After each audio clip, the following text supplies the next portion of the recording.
Bonsoir à tous, merci à tous ceux qui sont déjà connectés pour ce nouveau live du Conseil scientifique indépendant avec une soirée encore très très riche en événements, en conférences, en informations, les plus objectifs possibles pour vous donner la possibilité de choisir, de faire vos choix, vos propres choix pour votre santé.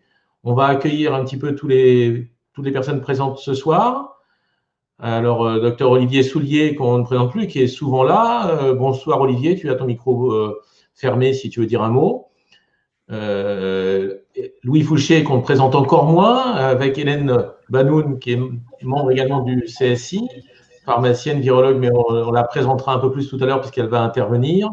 Jean-Dominique Michel, notre Suisse préféré, on ne veut vexer personne d'autre, mais qui fait également partie du comité scientifique indépendant. Bonsoir Jean-Dominique.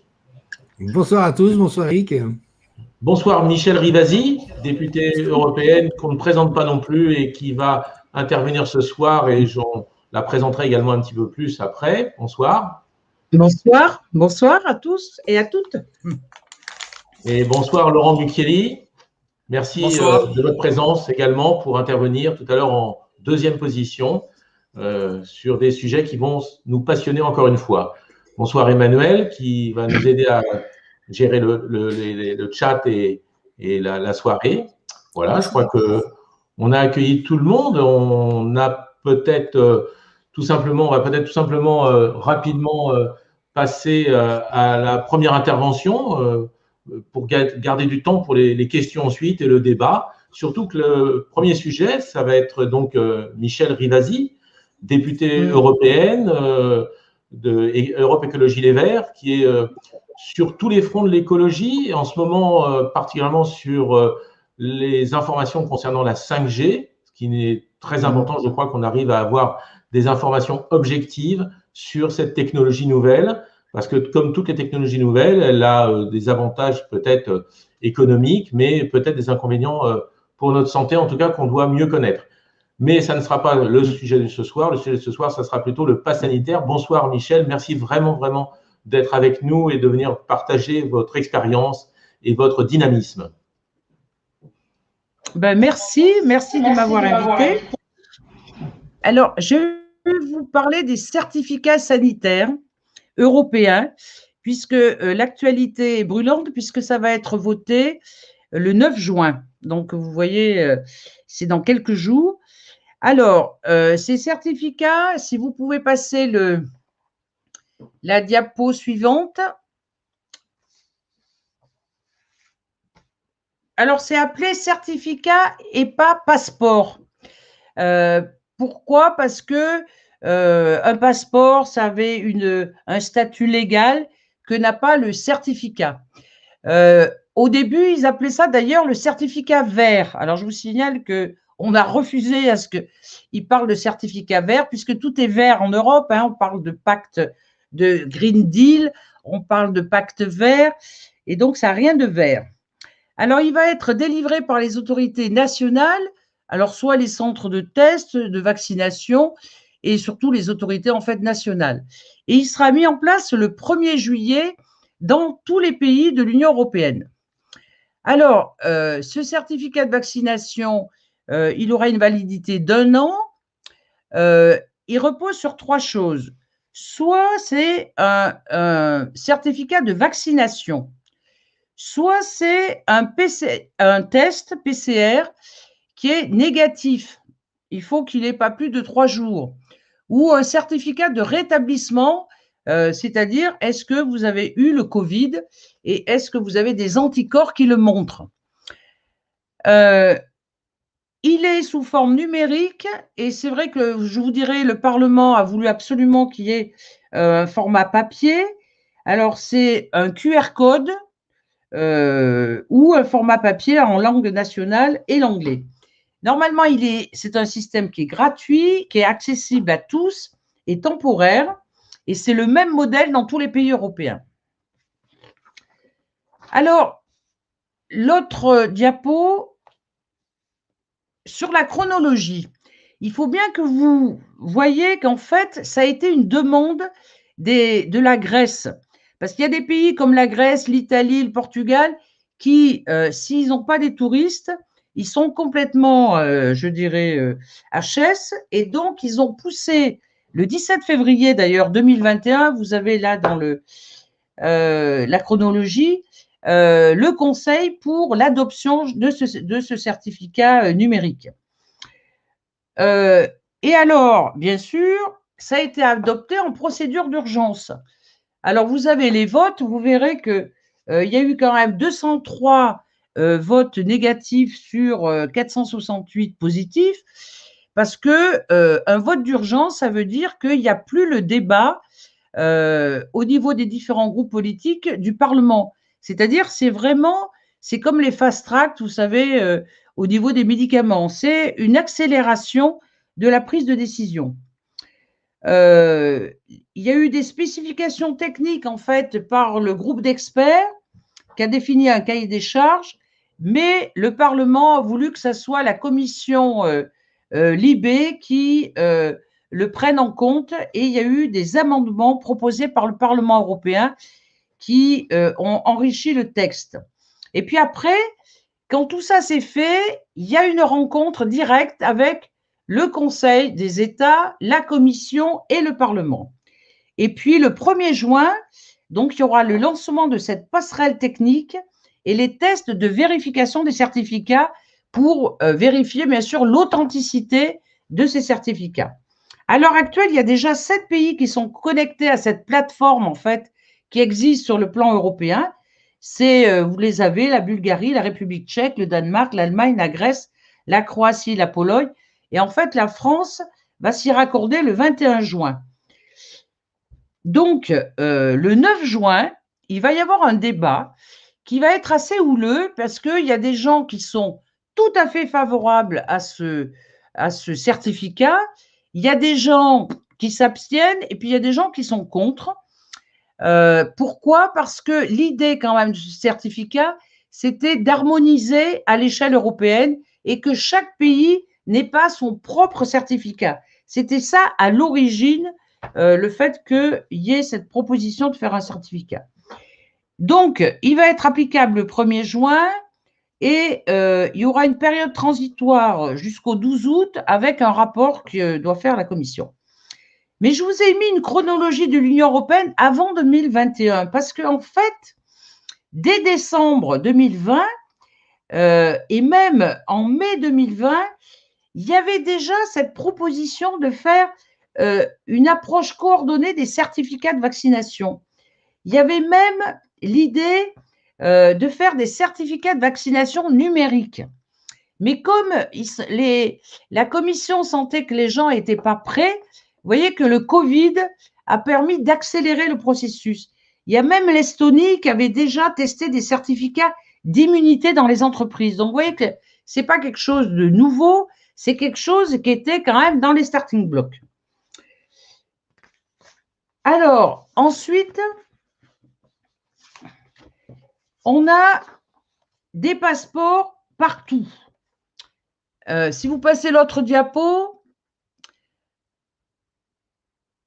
on s'aperçoit que là, on est sur le plan européen. Mais quand on regarde ce qui se fait aux États-Unis, vous avez AOCAPAS qui est des certificats, c'est aussi des certificats privés qu'on utilisait aussi bien au niveau des aéroports. Il y a IATA Travel Pass qui a été développé par une association internationale de transport aérien.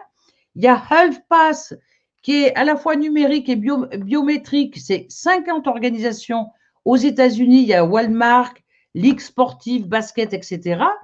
Donc, en fait, la tendance est mondiale. Elle n'est pas qu'européenne. Ensuite, l'autre diapo. Et quand on regarde, en fait, qui y a derrière ces certificats, eh ben, on s'aperçoit qu'il y a les GAFAM. Vous avez Vaccination Credential Initiative. Ben, vous voyez que ça a été créé en janvier 2021. Il y a 225 organisations, dont Oracle, qui est un ensemble de serveurs, Microsoft, des organisations de santé et coprésidée par The Common Project Foundation, qui milite pour un enregistrement numérique des personnes vaccinées Covid-19. et la mise en œuvre du standard Smart Health Card, qui est un projet open source développé avec l'OMS. Vous avez Good Health Pass Collaborative, eh bien c'est pareil, ce sont des entreprises, c'est public-privé, et c'est pour faire des certificats numériques, des laissez-passer sanitaires.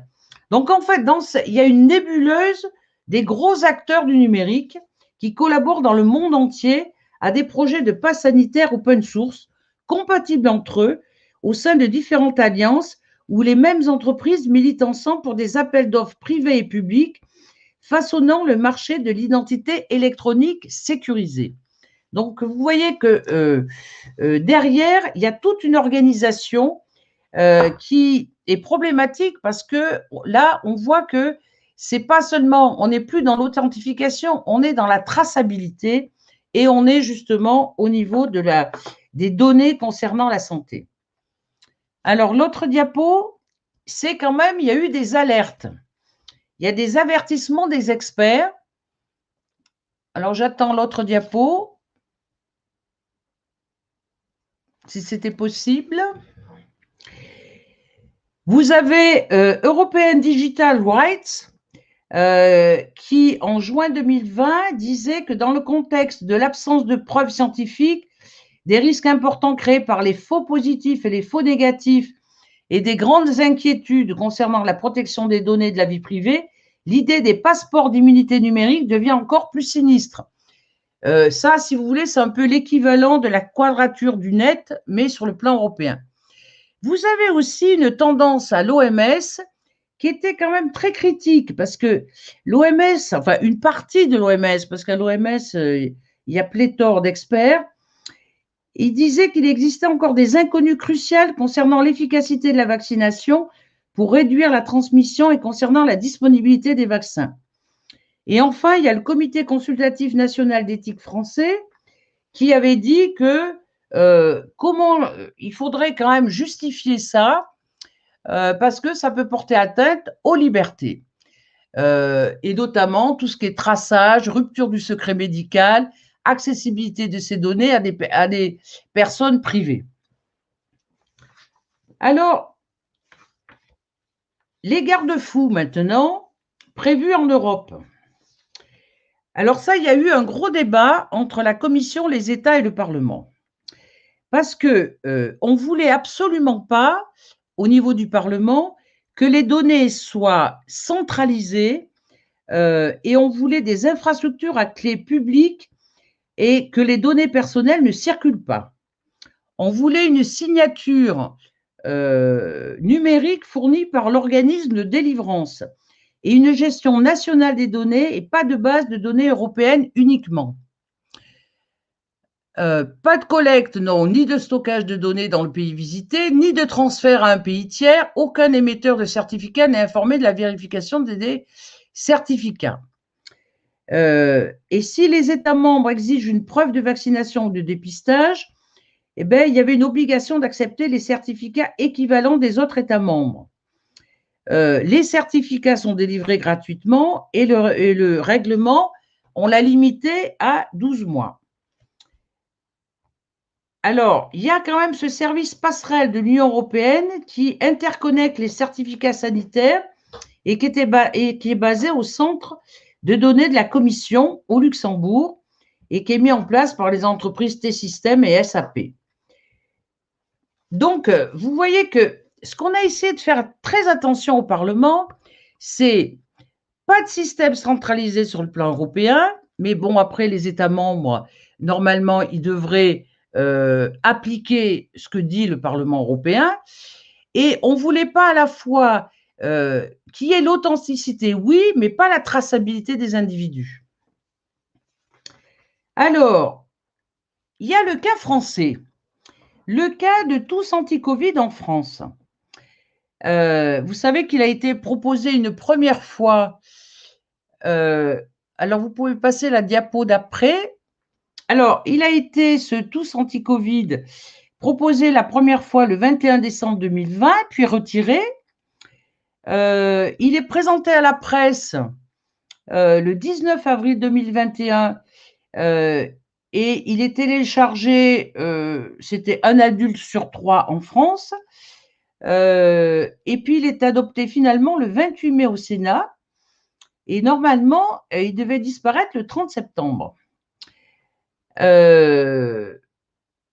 Et donc, il installe une obligation de test PCR pour des événements et des lieux supérieurs à 1000 personnes, pour tout ce qui est stade, festival, parc de loisirs, concerts, foires, salons, expositions, mais pas pour les restaurants, les services publics, les lieux de travail ou les grandes surfaces. Et alors, le problème de ce certificat, de ce tous anti-Covid, c'est qu'en fait, il y a des bases et les données sont centralisées. Alors que le Parlement dit bien qu'il ne faut pas que les données soient centralisées. Et là, qui va contrôler et qui va regarder ce qu'il en est exactement? Alors donc, moi, je suis très critique sur ce tous anti-Covid parce que franchement, il n'a pas les normes que demande l'Europe. Alors, rapidement, maintenant, pourquoi moi, j'ai essayé au niveau du groupe Vert d'informer vraiment les gens sur ce certificat. Pourquoi? Parce qu'il donne un faux sentiment de sécurité. Les gens, et même, je vous assure, la plupart des députés sont persuadés que si on est vacciné, si on a un test négatif ou si on a pris le Covid, eh bien, on est sécure. Or, je leur ai démontré que, on peut être vacciné et transmettre le virus. On peut avoir un test négatif et quelques jours après déclarer la maladie. Et en plus, on ne sait pas la durée de vie des anticorps si on a pris le Covid.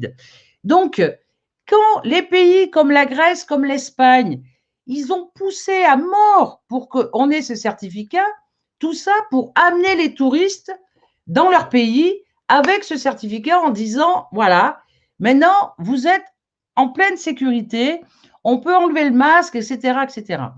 Et ça, j'avoue que moi, je trouve que ça donne vraiment un faux sentiment de sécurité. D'ailleurs, les pouvoirs publics en ont conscience et c'est pour ça que, sous couvert d'harmonisation, on voit que déjà, ça ne fonctionne pas. Regardez les touristes anglais. Les touristes anglais, ils subissent une quarantaine en France et en Allemagne, alors qu'ils sont accueillis à bras ouverts par l'Espagne et par la Grèce. Donc, on voit bien que cette harmonisation n'existe pas.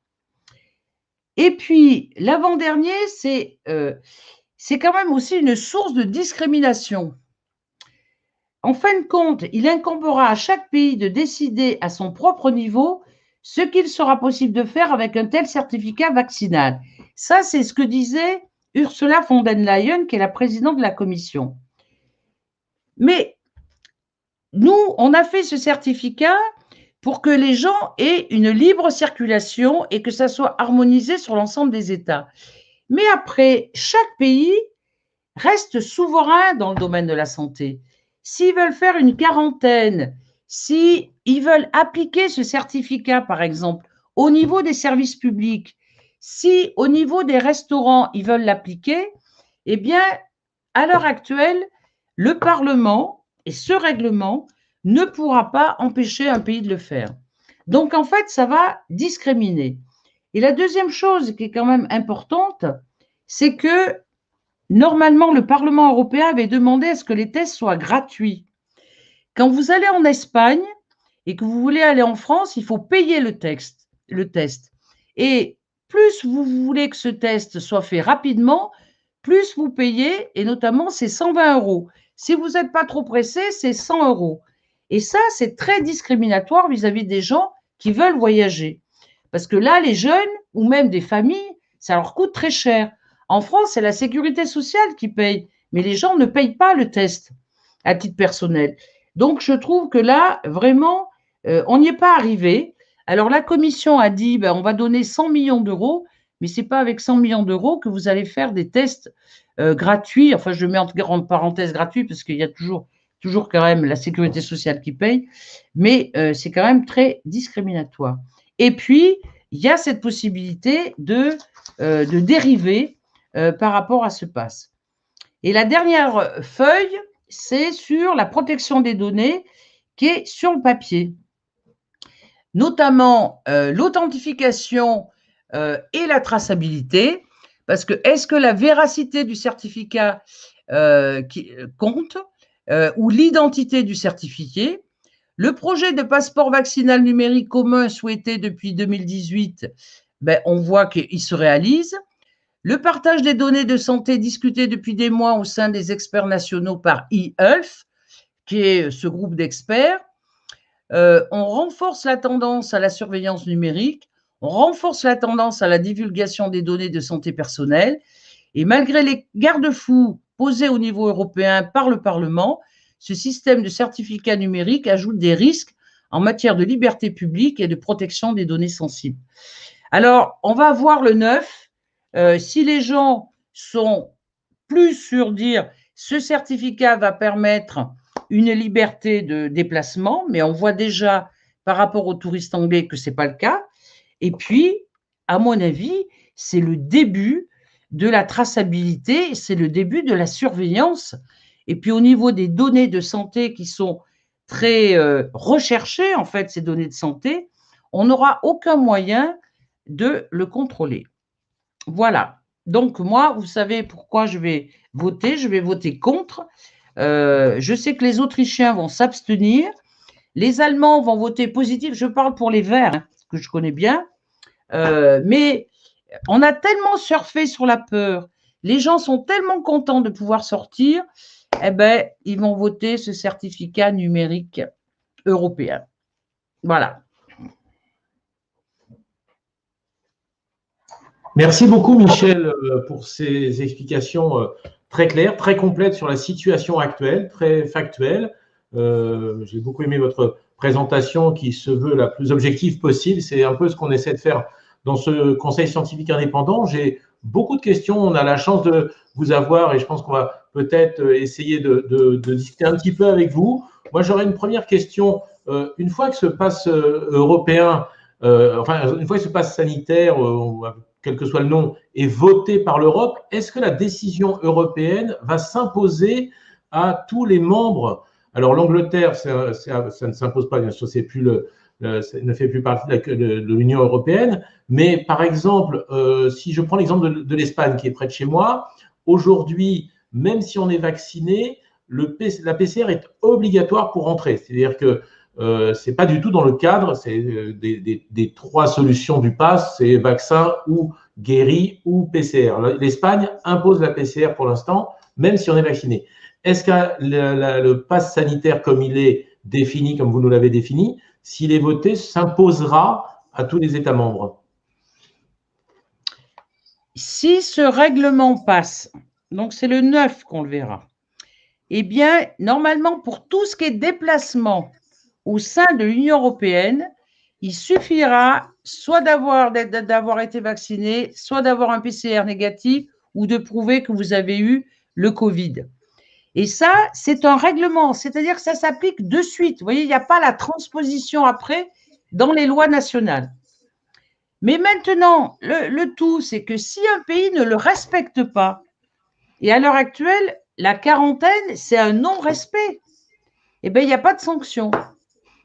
Donc, en fait, les pays ont considéré ce règlement comme s'ils avaient le choix eux-mêmes de faire ce qu'ils veulent.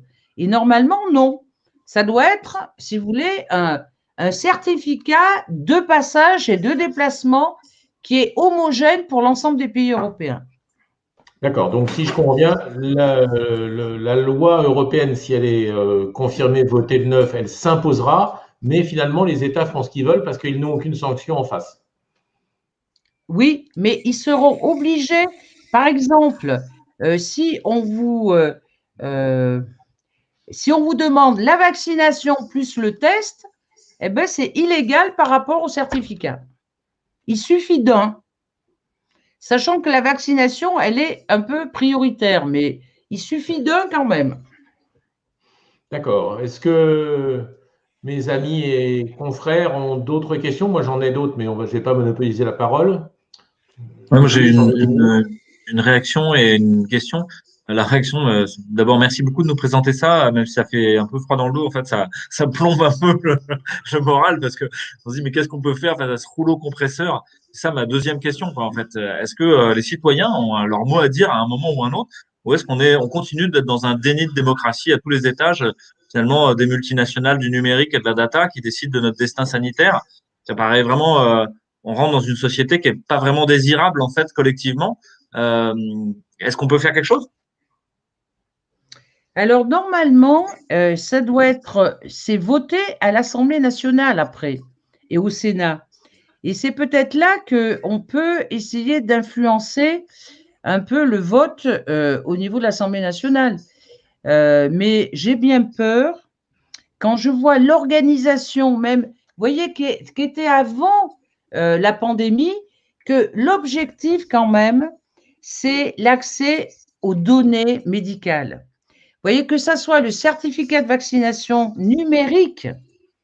Alors, il y avait plein de gens qui s'opposaient à ça, mais ça, vous voyez, ça va, on y va droit.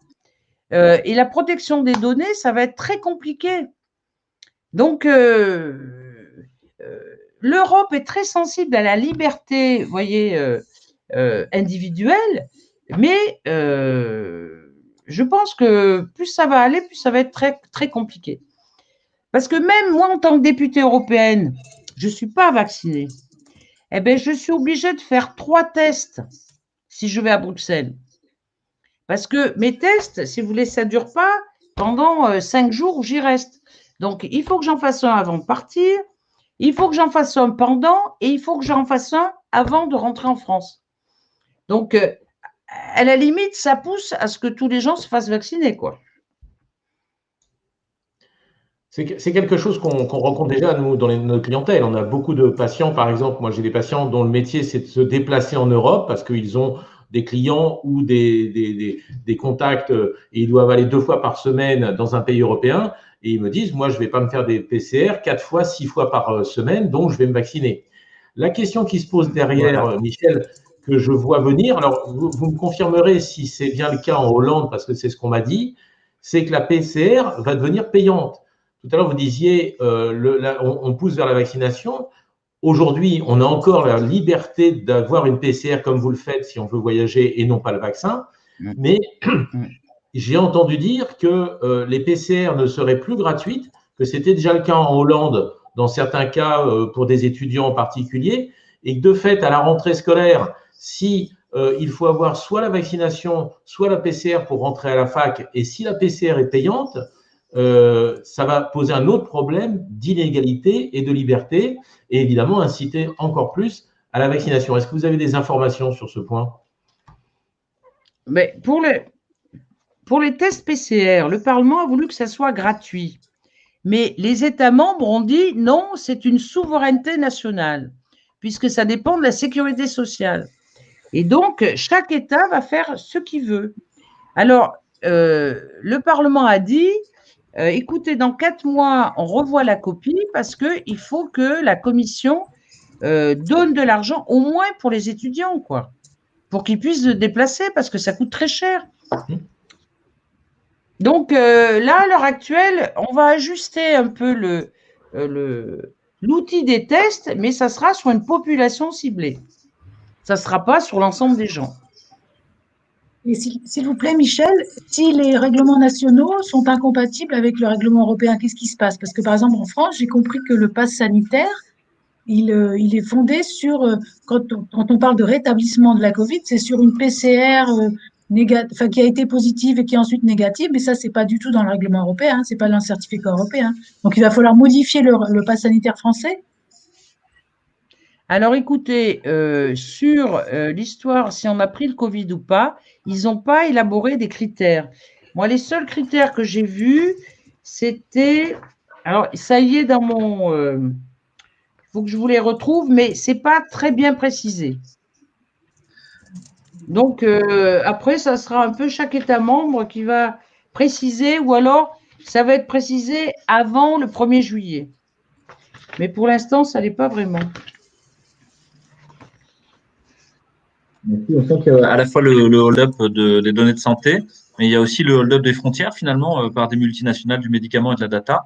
C'est-à-dire que finalement, le principe régalien de la gestion de ces frontières disparaît sur des motifs sanitaires. En fait, on peut décider est-ce que vous avez le droit d'aller à l'abreuvoir, à la mangeoire, en Italie, en Espagne, sur un premier motif sanitaire qui est celui du Covid, mais qui ensuite, est-ce que c'est autre chose en fait? Vous avez eu telle ou telle maladie? Est-ce que vous êtes jaune, noir, bleu? Est-ce que vous avez telle ou telle préférence? On sent bien qu'il y a un vrai problème de biopouvoir qui rentre en jeu. Là, on rejoint toutes les notions qu'on a déjà abordées avec Jean-Dominique et Vincent autour de Giorgio Agamben ou des choses comme ça et de Hannah Arendt. Hein. Donc, pour moi, ça nécessiterait un coup d'arrêt immédiat par les populations et par les représentants de ces populations de ne absolument pas rentrer là-dedans. De toute manière, j'ai confiance dans l'humain. Encore une fois, je suis quelqu'un d'optimiste. Je sens que le marché de la contrefaçon va faire florès. Ouais. Mais je trouve que c'est un énorme risque. Ce qui est en train de se passer sur la protection des données personnelles, ça va être très, très compliqué. Parce que là, tout à l'heure, je vous ai fait passer tous les exemples qu'il y a au niveau des États-Unis et comment tout ce qui est GAFAM, mais vraiment empressé de proposer des solutions, ce n'est pas un hasard. Et alors, pour répondre à votre question tout à l'heure, pour le certificat de rétablissement, il faut avoir un test positif de plus de 12 jours et de moins de 6 mois. Voilà ce qui est marqué dans le certificat. Donc ça, c'est le test positif pour les anticorps. Hein. Ce texte, d'ailleurs, n'est pas si précis que ça, parce que j'avais lu exactement la même chose. Donc, ça voudrait dire que normalement, avec simplement la sérologie positive, comme on a une PCR positive, on a une sérologie positive, ça devrait suffire pour passer les frontières. Et est-ce qu'on est d'accord, Michel, qu'on n'a pas besoin d'être inscrit sur tous anti-Covid pour passer la frontière? Il suffit d'avoir le document papier, c'est bien ça? Exactement. C'est pour ça qu'on a voulu absolument qu'il y ait la phase papier. Si vous avez le document comme quoi vous avez des anticorps, eh bien, ça suffit. Et vous pouvez vous déplacer. Pour ça, c'est important quand même. C'est très important. On incite tous les gens. Moi, je sais que tous les patients qui ont été malades, je leur fais faire des sérologies en ce moment pour qu'ils aient leur passe sanitaire pour tout l'été. Puisqu'il est valable 6 mois et c'est très important de rappeler ça à tout le monde. Si vous avez été malade ou si vous pensez avoir été malade, faites-vous faire une sérologie SARS-CoV-2 et si elle est positive, vous êtes tranquille pour 6 mois pour pouvoir aller où vous voulez. Donc, il n'y a pas que la vaccination. Bon, bien sûr, c'est uniquement pour ceux qui ont été malades, mais il y en a déjà pas mal en France et en Europe. Mais je pense que c'est important parce que c'est vrai qu'il y a une inquiétude vis-à-vis de tous ces systèmes informatiques. On a dit en France qu'il y avait eu un grand manque de transparence sur les autorisations, comment on appelle ça, sur les appels d'offres concernant tous anti-Covid. Manifestement, on n'a pas respecté la loi en France, d'après ce que j'ai lu. Et on imagine effectivement que si tous les GAFA s'engouffrent dans ce domaine, c'est qu'il y a forcément des choses à gratter. Eric, est-ce que dans tes patients qui ont eu la Covid, quand tu fais une sérologie, elles sont toutes positives? Est-ce que tu as un petit peu de statistiques? Alors, c'est toujours pareil, hein, bien sûr, c'est aléatoire, ça dépend des gens, ça dépend depuis quand, mais j'ai beaucoup de positifs, ma fille je viens de refaire la sérologie sur ma fille qui a fait son Covid il y a plus de 9 mois et elle a une sérologie parfaitement positive. Maintenant, on a aussi des gens qui ne le sont pas et même à court terme d'ailleurs. À court terme, en général, ils sont positifs, mais ce n'est pas systématique. Ça, c'est le piège un petit peu de cette sérologie. Et pour l'instant, Michel, si j'ai bien compris, on n'a pas la possibilité, par exemple, d'avoir un certificat médical comme quoi on a été malade. Il faut que la sérologie soit positive. Le certificat médical ne suffira pas. Alors ça implique une inégalité parce qu'il y a des gens qui vont faire des anticorps, il y a des gens qui ne vont pas en faire. En plus, il n'y a pas de corrélation prouvée biologiquement entre la présence d'anticorps et la protection. On sait très bien que la protection, elle est d'immunité cellulaire. Donc, au niveau biologique, c'est vraiment pas fondé du tout, cette histoire de rétablissement. De toute façon… Oui, mais ça nous arrange. Je suis d'accord avec vous, mais là, ça nous arrange. Parce que quelqu'un qui a eu le Covid et qui a des anticorps, ben, vous voyez, il n'est pas obligé de se refaire vacciner et puis il n'est pas obligé de faire des tests. Et ça, c'est quand même important. Mais vous savez, c'est ce que je dis depuis le début, c'est quand même un certificat qui garantit pas la sécurité. Parce que vous pouvez être vacciné, mais vous pouvez transmettre le virus aussi, c'est pareil. Oui, Michel, je pense que c'est très important ça, parce qu'en fait, très souvent, on regarde les conséquences, on regarde est-ce que les données de santé, ça va poser des problèmes vis-à-vis de la CNIL ou des choses comme ça. Mais on questionne jamais les prémices même. Mais pourquoi est-ce qu'on fait ce truc, quoi? Quel sens ça a, en fait? Est-ce que ça permet un tant soit peu d'endiguer l'épidémie? Il n'y a rien qui le démontre, en fait. Il n'y a rien qui ait démontré ça. Et donc, les prémices même sont faux, en fait. Et donc, toute la réflexion qui s'ensuit ne devrait même pas être posée. C'est comme si vous commencez une dissertation en ayant mal posé le problème, en fait. Mais vous avez tout à fait raison. Et c'est pour ça que je dis à quoi ça sert. Et en fait, vous vous apercevez que ça ne sert qu'au niveau économique, que c'est pour faciliter le déplacement des gens. Et à l'origine, ça a été demandé par la Grèce, par l'Italie, par l'Espagne. Et en fait, ils ont dit, il faut absolument que les gens aient ce sentiment, et la volonté de se déplacer pour aller faire du tourisme. Mais ça ne garantit pas, absolument pas, la propagation du virus. Alors, elle est diminuée quand même, mais c'est pas une garantie sécuritaire. Oui. C'est sûr. Beaucoup encore de questions dont nous aurons l'occasion de redébattre certainement dans d'autres soirées du CSI. Si vous êtes d'accord, nous allons passer à la deuxième intervention, celle de Laurent Mucchielli. Laurent Mucchielli qui est sociologue, qui tient des blogs qui sont absolument passionnants. Alors au départ, c'est surtout, si je ne me trompe pas, Laurent, autour de la sécurité, de la justice, et puis depuis 1 an et demi, beaucoup autour du coronavirus et de ses conséquences sociales, socio-culturelles et socio-économiques, on va dire. Et donc, j'avoue très sincèrement que j'ai oublié votre titre pour l'intervention de ce soir. Donc, vous allez nous le rappeler et peut-être à compléter la présentation très courte et très imprécise que je viens de faire de vous. Je vous passe la parole. Merci beaucoup, pas de problème. Pour mon titre professionnel, je suis directeur de recherche au CNRS, donc ce que j'appelle le service public de la recherche, sans aucune forme de conflit d'intérêt de quel qu'il soit. Le titre, je ne sais plus, je crois que c'était la démocratie menacée par la gestion de l'épidémie ou quelque chose dans ce genre-là. En tout cas, c'est une réflexion autour de la question démocratique. Voilà. Donc bonsoir à tous et toutes, merci beaucoup de cette nouvelle invitation. Comme j'aime dire ce que je pense en toute transparence et simplicité, je voudrais commencer par dire publiquement mon soutien à Louis Fouché, après l'article de Mars Actu Mediapart du 29 mai, donc il y a quelques jours. Dire que je trouve tout à fait odieux l'espèce de chasse aux sorcières à laquelle se livrent beaucoup de journalistes, en particulier dans les médias étiquetés à gauche poétiquement, ce que je dis d'autant plus tranquillement que je suis moi-même un intellectuel de gauche. Nous vivons une époque où fleurissent des sectarismes en tout genre et ça m'inquiète énormément. Quant à l'espèce de diabolisation qui est derrière ça aussi, de toutes celles et ceux qui fréquentent de près ou de loin l'IHU de Marseille, je considère que c'est juste une honte morale et une misère intellectuelle dont je suis persuadé qu'elle finira par éclater au grand jour, mais que ça prendra du temps, beaucoup de temps, et que bien entendu beaucoup d'hypocrisie et de couardise seront mobilisés pour tenter d'en retarder la venue. Voilà, alors je vais vous dire ce soir à votre invitation, quelques mots d'un travail en cours, qui n'est pas du tout terminé, pour des livres individuels et collectifs qui s'écrivent peu à peu. Donc c'est du provisoire, qui appelle votre indulgence et du débat. Je suis évidemment preneur de toute critique qui me permettra de rendre mieux compte de la réalité, puisque c'est ça, le métier de chercheur, c'est d'essayer de rendre compte objectivement de la réalité. Alors sur ces aspects juridiques et politologiques de la gestion de la crise, j'ai bénéficié bien sûr depuis longtemps de la collaboration de plusieurs collègues et professionnels, le magistrat Clément Schuller, ma collègue Élise Carpentier, professeur de droit public à Aix-Marseille Université, un autre professeur de droit public à l'Université de Paris, Paul Cassia, qui tient un blog sur Mediapart tout à fait intéressant aussi.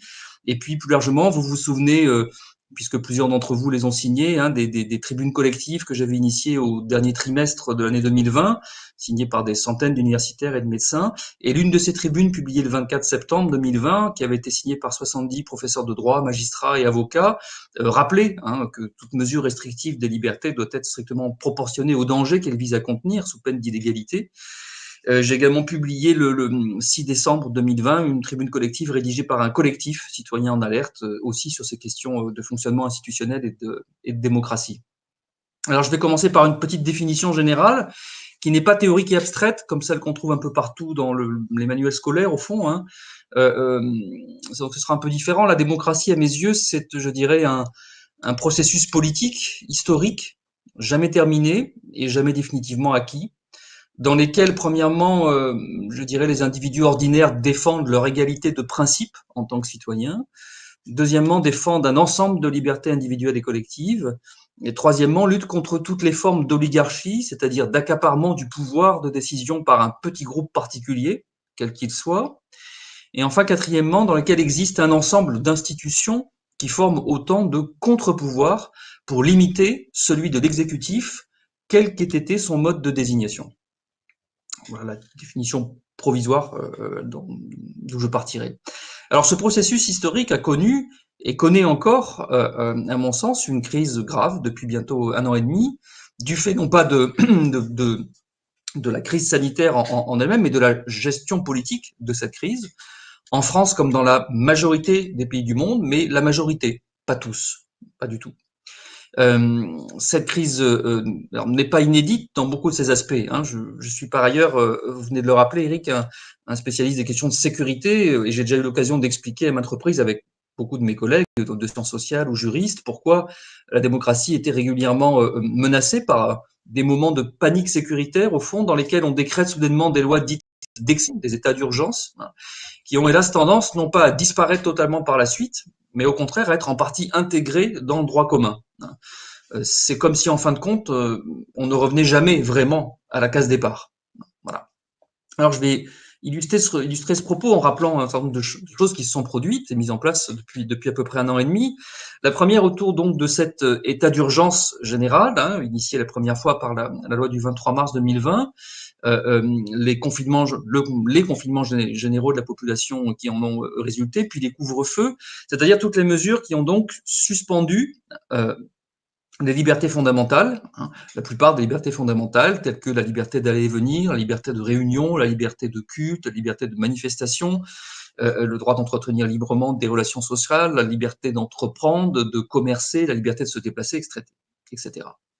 Ce qui présente une nouveauté par rapport au précédent état d'urgence à motif sécuritaire qu'on avait pu rencontrer, puisque là, ça ne vise pas certains territoires en particulier, où ça ne vise pas non plus à autoriser certains de pouvoirs de police exceptionnels, mais ça vise la totalité du territoire et de la population française. Et puis, deuxième caractéristique, ce n'est pas éphémère comme les précédents, mais durable, avec des espèces d'aller-retour, hein, une espèce de jeu de stop and go, hein, où le pouvoir exécutif fait en gros ce qu'il veut de nos libertés, au terme de ce que lui seul a défini comme une urgence absolue. La deuxième réflexion, c'est le fait que la démocratie, c'est fondamentalement la séparation des pouvoirs, hein, c'est-à-dire l'existence de contre-pouvoirs qui visent à faire en sorte que le pouvoir exécutif ne soit jamais libre de décider seul. Or, quels sont ces contre-pouvoirs aujourd'hui et comment est-ce qu'ils ont fonctionné depuis 1 an et demi ? Je trouve qu'on est d'abord frappé de constater que depuis mars 2020, première chose, c'est, à mon sens, l'absence ou l'extrême faiblesse de véritable contrôle juridictionnel de l'action du gouvernement. Dans une décision inédite du 26 mars 2020, le Conseil constitutionnel a, au fond, renoncé à exercer le contrôle de la loi au nom des circonstances particulières. De la même manière, le Conseil d'État a manifestement abdiqué tout véritable contrôle de légalité et de proportionnalité des décisions du pouvoir exécutif, comme l'ont montré par exemple la question du port obligatoire du masque pour les enfants à partir de l'âge de 6 ans. Certaines décisions sont même étonnantes, voire un peu ubuesques, puisqu'on peut y lire à la fois des considérants, hein, comme on dit juridiquement, qui rappelant que rien ne prouve finalement l'intérêt de la chose, hein, ni en termes de maladie, de risque de maladie pour les enfants, ni en termes de contagiosité particulière, etc. Et dans le même texte, on va trouver un peu plus loin le fait que néanmoins la juridiction valide pleinement le texte du gouvernement. Ou encore des décisions dans lesquelles on reconnaît que, par exemple, certaines régions ne sont pas du tout concernées par les risques contagieux, tout en validant par ailleurs le fait que l'autorité préfectorale puisse y imposer exactement les mêmes mesures restrictives de liberté que partout ailleurs. Bon. Et on pourrait comme ça multiplier les exemples plus ou moins ubuesques qui montrent au fond que ces autorités juridictionnelles ont en quelque sorte abdiquer temporairement leur rôle de contre-pouvoir démocratique. Ensuite, on est frappé également par l'extrême faiblesse du contre-pouvoir parlementaire. J'aurais pu le mettre en premier aussi, je ne mets pas d'ordre d'importance dans cette petite énumération analytique. Le gouvernement, on le sait, a imposé et impose encore une gestion de crise dans l'urgence, gouvernement par ordonnance, par des procédures accélérées, etc. Alors à nouveau, c'est pas la première fois. Le gouvernement profite après d'autres d'une constitution, celle de la Ve République, qui favorise la prééminence du pouvoir exécutif. C'est ce régime semi-présidentiel dont parlait jadis le constitutionnaliste Maurice Duverger. Mais ce gouvernement, on a poussé la logique, on peut dire, à l'extrême. Mais il faut dire aussi que, bien sûr, il a pu le faire d'autant plus facilement qu'il a profité d'un état de crise générale, au fond, de notre vie politique et parlementaire, marqué par la très grande faiblesse, la très grande dispersion et le caractère pour le moins timoré, pour ne pas dire plus, des oppositions politiques. Finalement, à l'exception de la France insoumise sur la question du Conseil de défense et quelques petites choses comme ça, on n'a pas vu véritablement d'opposition ou lorsqu'a été évoqué l'éventuel report d'élections ou choses comme ça, ou quelques levées de boucliers, mais donc uniquement sur des points extrêmement précis.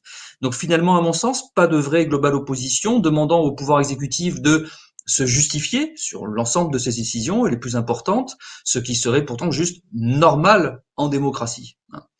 Et je veux là aussi, pour dire ce que je pense, souligner en retour, au passage, que ceci, évidemment, met encore plus en valeur le courage et la force morale de quelques personnalités, comme Michel Rivasi, que nous venons d'entendre, comme aussi Martine Vonner, qu'on soit d'accord ou pas avec l'ensemble de ses prises de position. Voilà, je voulais dire que ce sont deux femmes poétiques que je trouve vraiment admirables à titre personnel. Et puis on est frappé enfin évidemment de la disparition pure et simple pour le coup de tout contre-pouvoir médiatique. Là aussi c'est pas nouveau, c'est juste une accentuation de choses qui se dessinaient. Les crises ne créent rien de nouveau, elles exacerbent des choses qui se préparaient. Donc pour celles et ceux qui croyaient encore que les médias pouvaient jouer un rôle de contre-pouvoir en démocratie, la crise du Covid a été Bérésina finale, un Waterloo irrémédiable, puisque en effet c'est même le contraire que nous avons observé, à savoir des médias qui quasiment tous, quelques micro-exceptions, se sont au contraire mis au service de la communication du pouvoir exécutif, devenant donc le contraire de ce qu'on attend d'eux, c'est-à-dire non pas du tout un contre-pouvoir soumettant systématiquement à vérification, mettant en œuvre des débats contradictoires, etc., mais au contraire, à l'inverse, faisant office de véritable caisse de résonance et de formidable outil au service de ce discours que l'on peut à certains égards qualifier de propagande.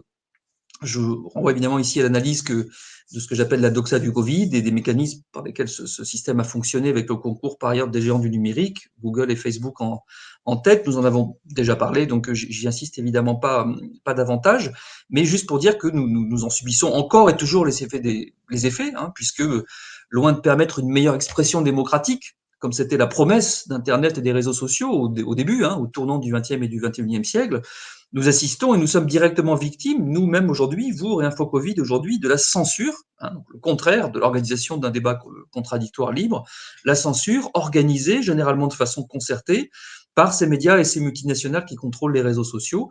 Je vous laisserai éventuellement raconter tout à l'heure dans la discussion ce qui s'est encore passé ce soir. Je pense que c'est important que les gens le sachent. Voilà. Alors, bon, le temps est compté, je n'ai évidemment pas le loisir de développer notamment les liens qu'il faut faire entre, à mon sens, entre le contrôle sanitaire des individus et les technologies de contrôle et de surveillance des populations. Michel Rivasi vient d'en parler et le débat qu'on a commencé à esquisser ce sujet-là, il est à mon sens tout à fait important, voire majeur, et il faudrait vraiment le prolonger. J'en ai réellement pas le temps ce soir, mais je pense qu'on y reviendra, on sera amené à revenir dans le futur tellement il est crucial. Donc pour terminer, je voudrais dire deux choses qui me semblent également importantes et directement sur le sujet. La première, c'est que tout ceci n'a pas été que de l'ordre du discours, ni même de la mise en œuvre de mesures de privation de liberté. Le gouvernement français a aussi organisé la répression de celles et ceux qui n'étaient pas d'accord, ou même tout simplement qui ne comprenaient pas ces décisions. Alors, je pourrais illustrer ça de multiples manières. Encore une fois, le temps imparti est court, mais au moins rappeler et donner l'exemple des amendes pour infraction aux règles de l'état d'urgence, aux règles du confinement ou de couvre-feu. À ma connaissance, mais vous me direz si je me trompe, Michel Rivasi aura un point de vue des connaissances sur beaucoup de pays que j'ai pas forcément, mais à ma connaissance, la France est le seul pays à avoir mis en place ce système d'attestation de sortie à présenter obligatoirement pour aller faire ses courses, pour aller travailler, pour emmener ses enfants à l'école, pour aller faire du sport au maximum 1 heure dans un rayon d'1 kilomètre autour de chez soi, etc. Même en Italie, par exemple, qui est un pays où il y a aussi des mesures extrêmement restrictives de liberté qui ont été prises, à ma connaissance, c'était uniquement pour justifier les déplacements pendant le couvre-feu, entre 22h et 5h du matin, par exemple. Bien.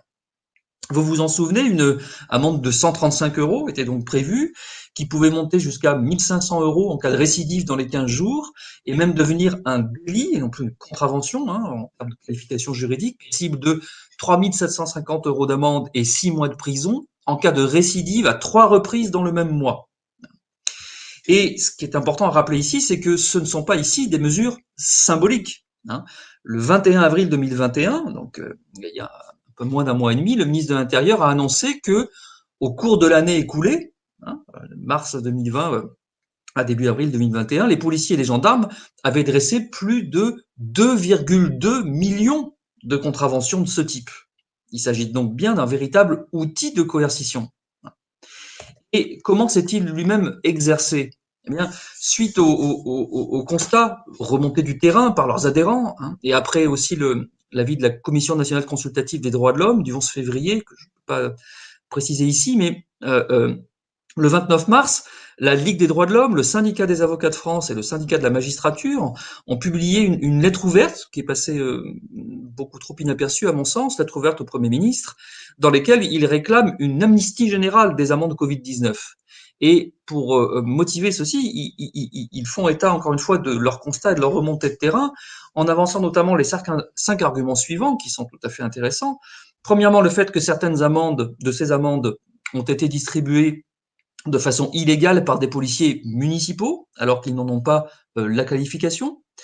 Deuxièmement, que de nombreuses amendes ont été dressées par des excès de zèle de policiers et de gendarmes, et dans le grand flou qui a entouré ces dérogations. Ils nous en donnent beaucoup d'exemples extrêmement concrets, la façon dont on avait coché une ou plusieurs cases, l'heure précise qu'on avait mise dessous, le fait qu'on ait plus ou moins bien recopié le formulaire officiel si on l'a fait sur papier. Bref, vraiment, des détails de ce niveau-là ont pu faire l'objet de verbalisation.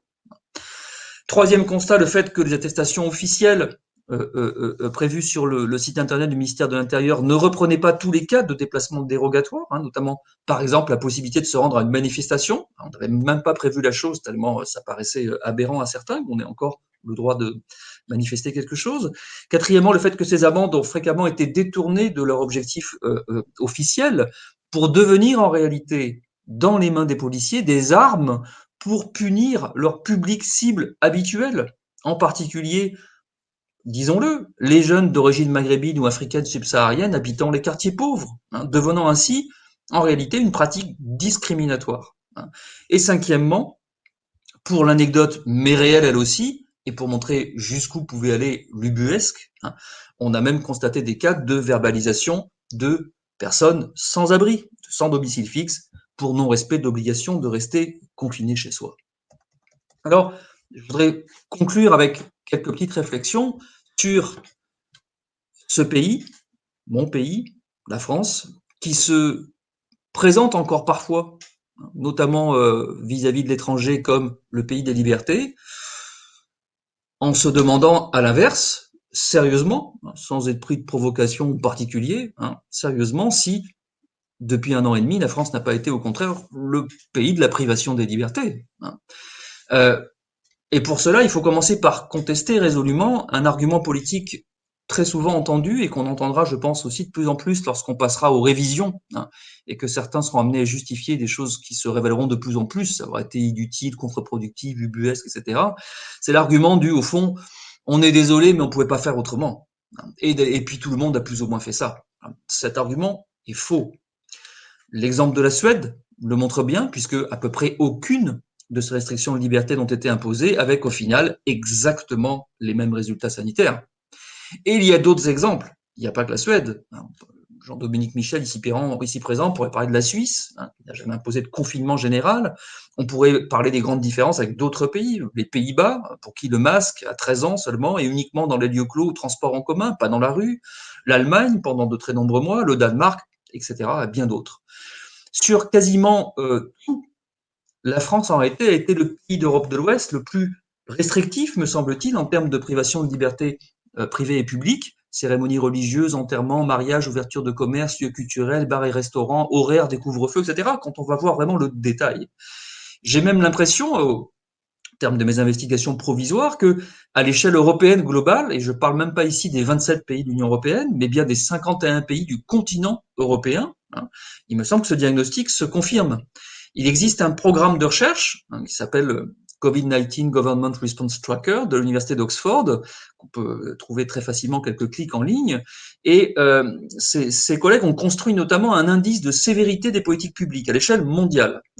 Et je précise bien que ces collègues ne sont pas suspects d'anticonformisme ou de complotisme, puisque pour eux, plus les pays sont sévères, plus ils sont contents. C'est très clair dans certains articles qu'ont publiés les principaux animateurs. Donc, pas du tout suspect, vous voyez, de chercher à critiquer que ce soit, ils s'en félicitent. Et ben, quand on regarde ce classement mondial au fond, eh bien, on y constate que dès le départ, printemps 2020, la France se situe en tête du palmarès avec dans leur score 88 sur 100, c'est-à-dire au même niveau que 5 ou 6 autres pays qui sont les pays qui ont été les plus privatifs de liberté. L'Ukraine, l'Irlande, la Croatie, la Bosnie-Herzégovine, l'Albanie et la Roumanie. Finalement, il y a que l'île de Chypre, très particulier, qui les devance un tout petit peu dans ce classement, devant tous les autres. Il me semble aussi que la France a été si ce n'est la championne de ce qu'à mon sens on peut appeler l'hystérie bureaucratique, ou l'hystérie réglementaire. Disons les choses de manière simple et claire, il y a des gens à Paris, parce que c'est comme ça qu'en France, un pays ultra centralisé, des gens à Paris qui s'amusent, entre guillemets, à changer au fond les règles tout le temps, avec pour résultat, disons les choses, le fait que personne ne comprend plus rien, c'est-à-dire ne sait à un moment donné quelles sont précisément toutes les règles en vigueur. Comme l'a noté le magistrat Clément Schuller du syndicat de la magistrature, que j'ai déjà cité tout à l'heure, et je le cite, le décret du 29 octobre 2020 prescrivant des mesures générales nécessaires à faire pour l'épidémie, etc., a connu en un an, que dis-je en un an, a connu en 6 mois, jusqu'au début du mois d'avril 2020, 38 modifications, soit une modification tous les 4 jours en moyenne. C'est pas pour rien, je pèse mes mots quand je parle d'hystérie bureaucratique ou d'hystérie réglementaire. Une modification tous les 4 jours. Je vous invite aussi, dans le même état d'esprit, dans le même ordre d'idée, à aller lire sur le site de Légifrance le décret du 1er juin 2021, avant-hier, qui vient de sortir, prescrivant désormais des mesures générales à la sortie de crise. Faites l'expérience, je l'ai faite ce matin, d'essayer de lire et de comprendre ce décret, puis on en discutera, si vous voulez, la prochaine fois. Pour moi, il est totalement illisible et incompréhensible. Voilà. Alors, tout ceci, ce sont mes derniers mots. Laurent, peut-être si vous voulez conclure, oui. Par essayer de garder un peu de temps pour la troisième intervention. Ce sont mes derniers mots. Tout ceci a organisé, à mon sens, depuis 1 an et demi, une forme d'infantilisation générale des citoyens et leur soumission intégrale et obligatoire, sous peine de coercition, à ce que ces bureaucrates, réglementateurs en série, ont décidé, au fond, sans aucune forme de contre-pouvoir, c'est-à-dire sans aucune forme d'obligation pour eux-mêmes de mettre à minima en discussion, voire en potentielle révision, amendement ou rejet, leur projet. Et cette situation constitue, à mon sens, une menace pour la bonne santé de notre démocratie. Et je crois essentiel que des collectifs citoyens comme le vôtre s'en préoccupent, que l'on soit encore une fois d'accord ou non avec toutes les personnes et toutes les idées qui s'y expriment. Pardon d'avoir été un petit peu long. Non, vous n'étiez pas du tout long, même on pourrait vous écouter encore longtemps.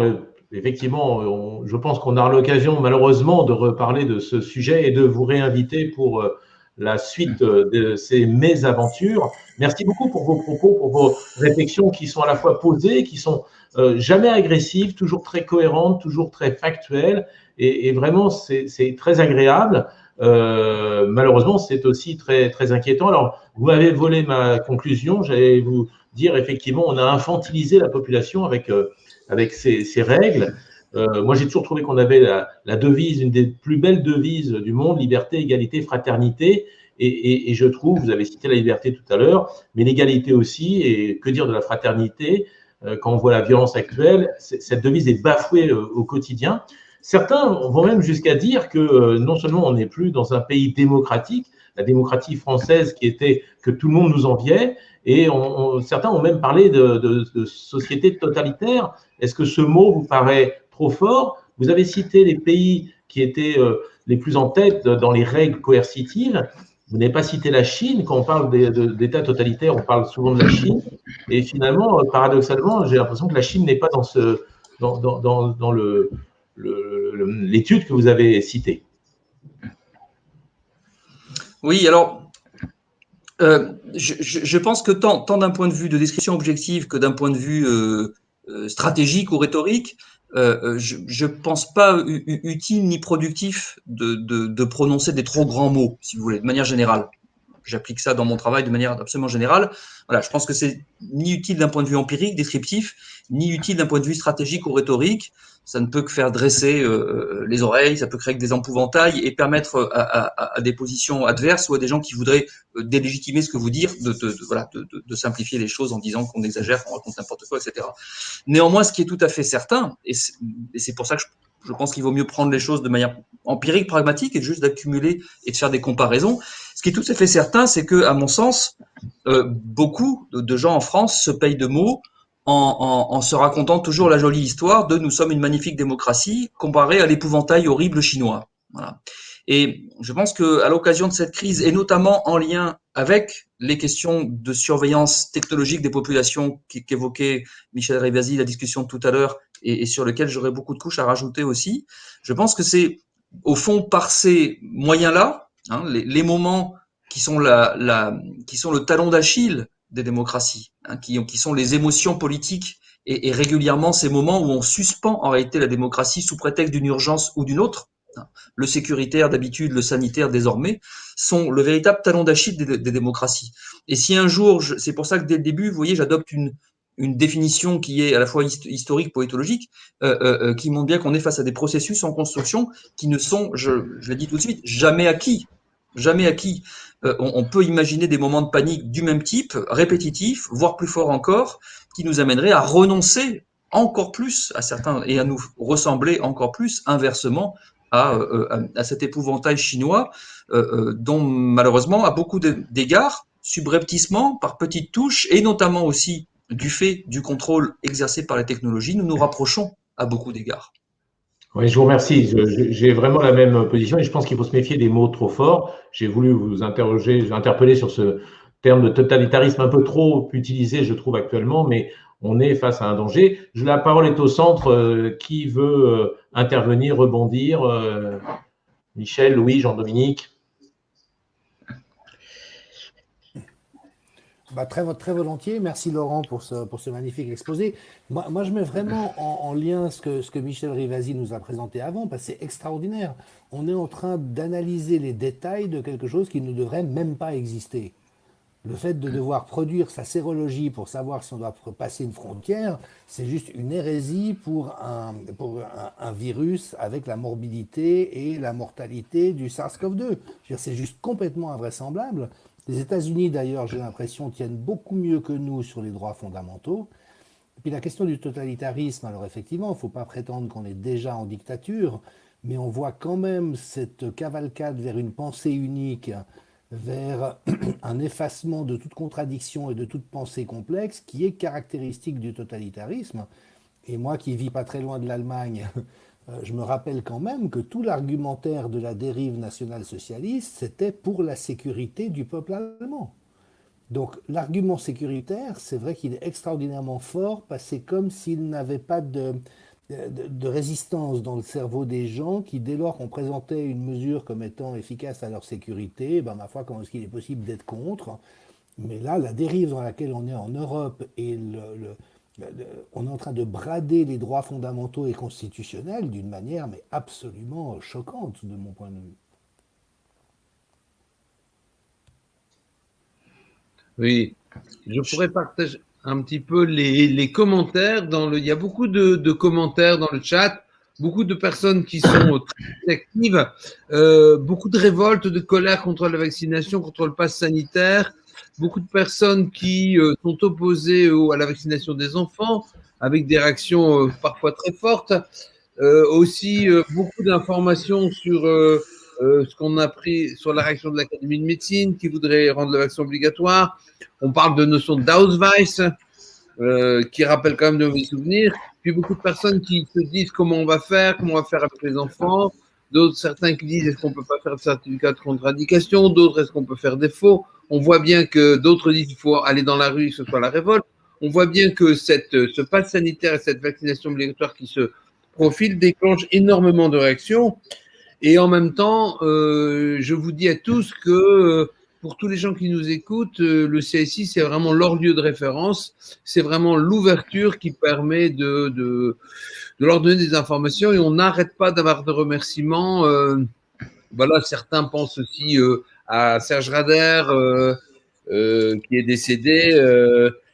Certains s'interrogent aussi sur ce fameux problème de la protéine spike que le professeur Bridle donne comme étant la véritable toxicité, c'est-à-dire que les vaccinés seraient dangereux pour les autres puisqu'ils dissémineraient la protéine spike et seraient des usines à toxiques. Voilà, beaucoup de réactions de cet ordre-là. Et aussi une réaction sur la Norvège qui finalement semblerait avoir fait la même chose que la Suède et qui n'a pas de mauvais résultats, alors qu'ils ont fait la même chose que la Suède. Et effectivement, le mot dictature est là pour beaucoup. Et effectivement, comme dit Jean-Dominique, pourquoi on vient arriver des choses comme ça? Comment aurait-on pu imaginer une chose pareille? Voilà, les réactions dans le chat. Merci. Louis? Ton micro, Louis. Il me semble qu'il y a assez régulièrement dans l'histoire, ça ne répète jamais, mais elle bégaye tout le temps. Et en fait, dans la déliquescence, dans l'effilochement du tissu social, il y a une tentation à se raidir autour de ce qui reste, de ce à quoi on pourrait se cramponner pour essayer encore de former un nous. Et une des choses qui est faite assez régulièrement, c'est la désignation de l'ennemi, la désignation de la victime émissaire. Et aujourd'hui, une grande partie de la doxa dominante, c'est de dire que quel que soit ce que vous pensez qui n'est pas conforme, et quel que soit le champ dans lequel vous pensez, hein, que ce soit économique, que ce soit social, que ce soit sanitaire, finalement, vous êtes un ennemi du système. Et à ce titre, je pense qu'il y a quelques stigmates, effectivement, d'un risque vers une dérive. J'en ai largement parlé déjà dans plusieurs médias, hein, de ce déferlement progressif, de ces vagues successives les unes derrière les autres de déni de démocratie progressive, et notamment cette fabrication de l'ennemi, voilà, qui a déjà été montrée de manière magistrale par George Orwell en 1984, et qu'on retrouve là, en fait, dans tous les médias. On est en train de fabriquer des ennemis.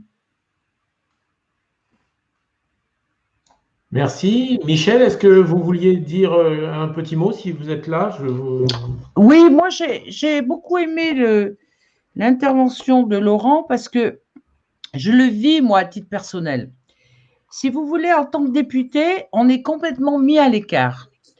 Quand je vous ai dit tout à l'heure, on fait beaucoup de règlements d'urgence, c'est-à-dire qu'on ne met pas tout le système ou sur n'importe quel texte, on peut discuter avec des groupes politiques et on prend du temps pour faire des résolutions, pour faire des règlements ou des directives. Tout ça, ça a sauté. Quand je parlais l'autre fois de l'accès, par exemple, au contrat des vaccins, ça nous est complètement maintenant, on n'a plus accès à tout ça. C'est-à-dire qu'on vote le budget, mais on n'a pas la distribution du budget suivant les labos. Qu'est-ce qu'ils ont fait de cet argent? Est-ce qu'ils l'ont mis dans la recherche et développement? Est-ce qu'ils l'ont mis dans la production? On n'en sait rien.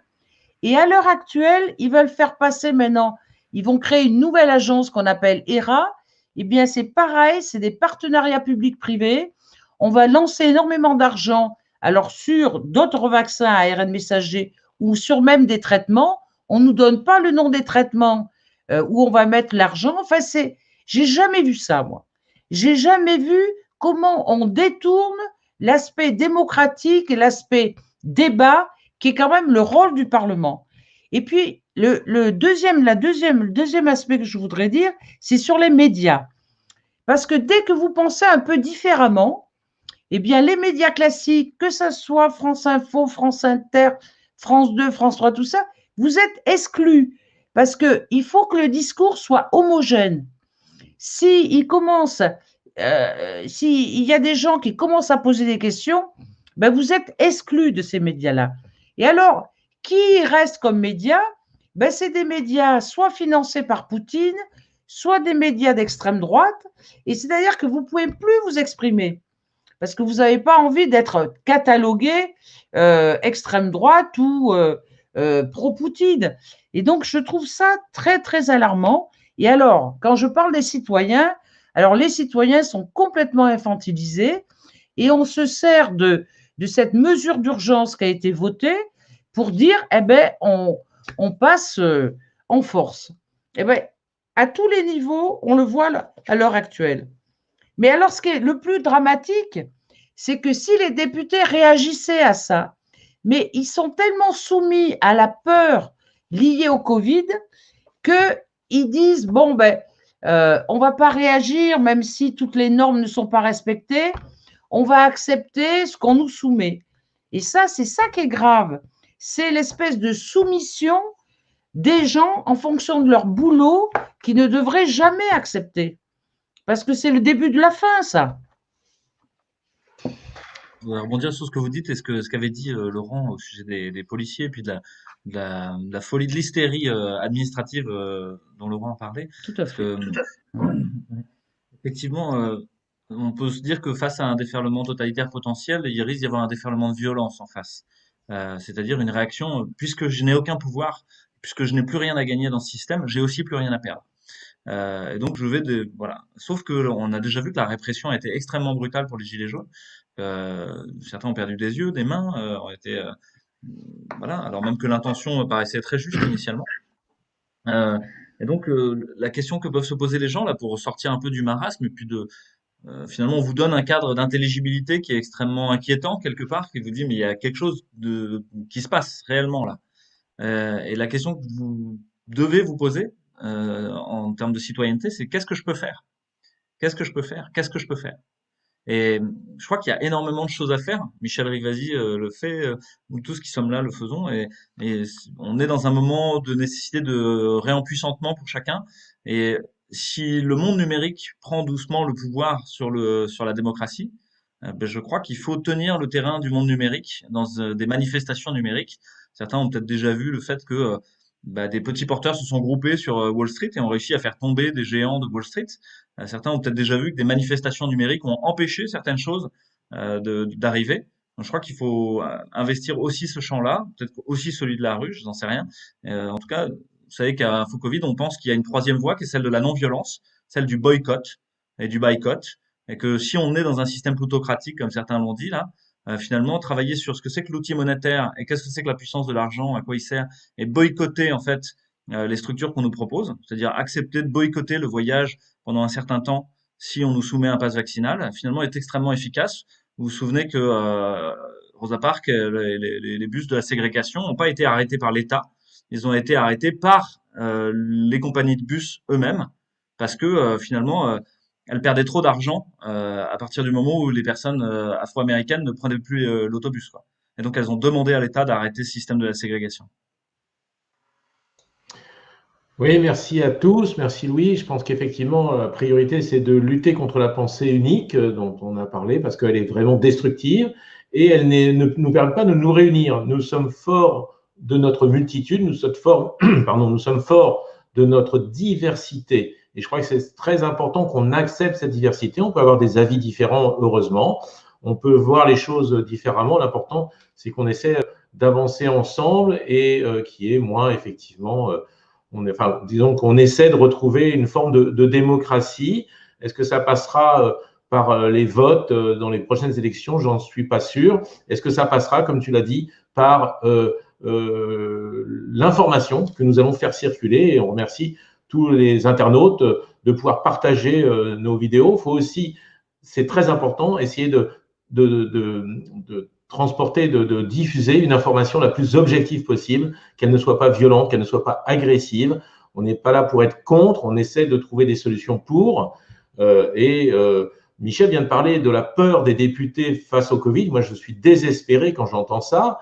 Je pensais qu'ils étaient tous pour les règles sanitaires parce que on leur disait de voter comme ça parce qu'ils font partie d'un parti et que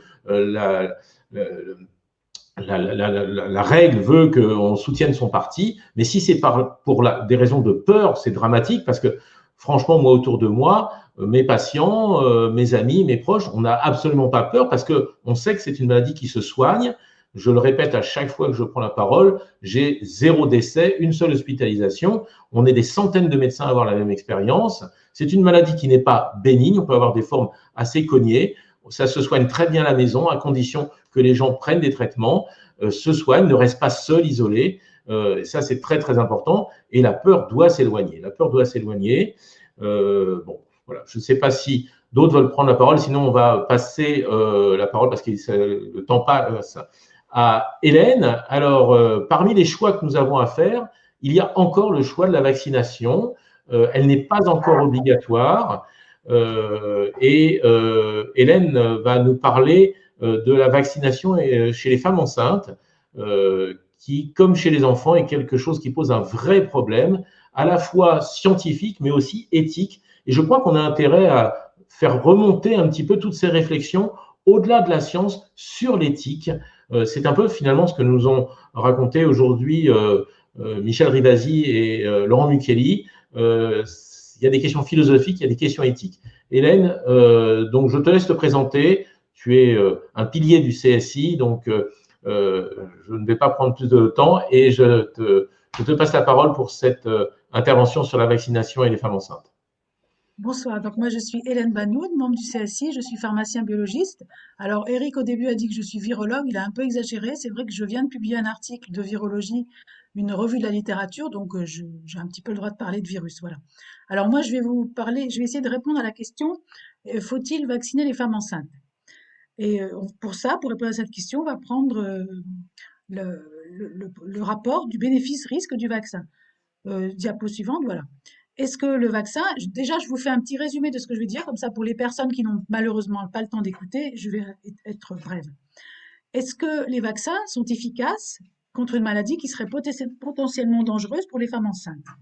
Alors, au niveau de l'efficacité, elle n'a pas été démontrée puisque les femmes enceintes ont été exclues des essais cliniques. D'autre part, est-ce que cette maladie est vraiment dangereuse pour les femmes enceintes? Il semble que le fait d'être enceinte ne semble pas être un facteur de risque pour la Covid-19, c'est-à-dire pour les femmes qui n'ont pas d'autres facteurs de risque qui sont dans la population générale, comme l'obésité, le diabète et l'hypertension. Et il faut noter que la létalité chez les femmes enceintes atteintes de Covid-19 a été calculée à 0,02%, décès toute cause, c'est-à-dire chez les femmes qui ont été diagnostiquées Covid, il y a 0,02% de décès, ce qui est certainement surestimé puisque on ne compte pas dedans les femmes qui ont eu la Covid en étant asymptomatiques et non diagnostiquées. Donc ça, ce serait pour les bénéfices du vaccin. Pour les risques du vaccin, spécialement, je vais vous parler principalement des risques chez les femmes enceintes spécialement, mais il faut aussi noter que chez les femmes enceintes et les femmes non enceintes, donc en âge de procréer, ce sont des jeunes femmes. Et donc, on a noté une modification des cycles menstruels après la vaccination contre la Covid. Et les jeunes femmes sont aussi susceptibles de faire des myocardites ou des thromboses, comme on a noté dans les effets secondaires chez les jeunes. Alors, on va passer... Oui, voilà. Pardon, oui, c'était bon, là. C'était bon, la bonne diapo, oui. Quels sont donc les effets indésirables chez les femmes enceintes? Il y a une étude post-commercialisation, c'est-à-dire après la mise en vente du vaccin, qui recense les effets indésirables des vaccins Covid chez les femmes enceintes et elle ne permet pas d'exclure une augmentation des fausses couches après vaccination. Ça, c'est très important. C'est le principal effet indésirable qui est rapporté par les femmes enceintes. C'est la fausse couche en début de grossesse. Et donc, comme je l'ai dit, les myocardites et les thromboses. Alors, donc, la conclusion, c'est que je répéterai ensuite, c'est au vu de ces données, le rapport bénéfice-risque n'est pas favorable pour les femmes enceintes en général, sauf pour celles qui ont des facteurs de risque, c'est à rediscuter, et celles qui ont plus de 35 ans. Donc, les médecins et les sages-femmes, qui sont autorisés maintenant à vacciner, doivent évaluer le rapport bénéfice-risque au cas par cas sur chaque personne. Et en cela, ils ne sont pas aidés justement par les autorités, que ce soit la Haute Autorité de Santé, la Direction Générale de la Santé ou la NSM. Nous allons voir qu'elles ont des injonctions contradictoires. Sur la prochaine diapo, on va voir la HAS, la Haute Autorité de Santé. Elle recommande de vacciner les femmes enceintes de plus de 35 ans, ou celles qui présentent des comorbidités, ou celles qui sont, d'après leur activité, en contact avec des personnes infectées. Et elle désigne les femmes enceintes à partir du second trimestre comme cible vaccinale, cible entre guillemets, avec les vaccins Pfizer et Moderna. Sur la diapo suivante, on va voir que la DGS, la Direction Générale de la Santé, elle élargit les compétences vaccinales chez les sages-femmes et elle les autorise à prescrire ce coup-ci l'AstraZeneca, sans préciser les comorbidités, l'âge. Voilà. Ensuite, la diapo suivante, on va voir que l'ANSM, elle, de son côté, elle recommande de vacciner les femmes enceintes avec des comorbidités, c'est-à-dire surpoids, hypertension, diabète, et surtout au 3e trimestre de la grossesse. Et l'ANSM est en train de lancer une étude de cohorte. Donc, après la mise en circulation du vaccin, on va se poser la question, qu'est-ce que fait le vaccin sur les femmes enceintes? Sur la diapo suivante, je vais vous parler, voilà, de comment on peut dire que la maladie Covid n'est pas si grave que ça, en général, chez les femmes enceintes. Il y a une méta-analyse de 192 études qui est parue, qui a donc conclu à la létalité de 0,02%. Et sur la prochaine diapo, on va voir que ce sont surtout, la grossesse n'est pas un facteur de risque pour les femmes enceintes. Alors, on voit pas bien, c'est un peu petit, voilà. C'est-à-dire qu'il y a 2 comparaisons qui sont faites dans cette étude entre les femmes enceintes avec la Covid et les femmes non enceintes avec la Covid. Et si vous grossissez, vous verrez que les femmes enceintes avec Covid meurent moins que les femmes enceintes, que les femmes non enceintes avec Covid. Il y a un tout petit peu plus d'admission en soins intensifs, mais c'est une très faible différence et qui est peut-être due à un biais de recrutement, puisque les médecins ont tendance à quand même mettre plus facilement les femmes en soins intensifs si elles sont enceintes. Et ensuite, je pense que sur la diapo suivante, c'est séparé les deux. Ah non, pardon, la diapo précédente. Alors. Diapo précédente, voilà. Et ensuite, il y a une autre comparaison entre les femmes enceintes avec Covid et les femmes enceintes sans Covid. Et là, on voit que les femmes enceintes qui ont la Covid, oui, en effet, c'est plus dangereux. Mais la conclusion de cette étude, c'est que ce n'est pas la grossesse qui est un facteur de risque, c'est les facteurs de risque qu'on retrouve dans la population générale, diabète, hypertension, problèmes cardiovasculaires, obésité. Voilà. Et diapo suivante, une belle étude de Singapour qui est parue après cette étude-là vient confirmer ceci, c'est-à-dire la faible gravité, la faible probabilité de transmission de la mère à l'enfant, qui est liée au fait qu'il y a un passage important d'anticorps et certainement d'autres facteurs protecteurs transplacentaires de la mère à l'enfant. Ensuite, donc, nous avons établi d'après ces études que la maladie Covid n'est pas si grave que ça. Nous allons voir quels bénéfices peuvent apporter les vaccins. Donc, voilà. Non, pardon, j'ai oublié de parler de ça. Donc ça, la modification des cycles menstruels a été remarquée par différentes jeunes femmes, en particulier des chercheurs, des chercheuses, qui ont du coup lancé une enquête formelle et qui ont beaucoup de réponses positives de modification du cycle menstruel chez les jeunes femmes. Donc c'est pas spécifiquement les femmes enceintes, mais c'est les femmes en âge de procréer. Ensuite, que nous disent les essais cliniques sur les vaccins? Diapo suivante, donc.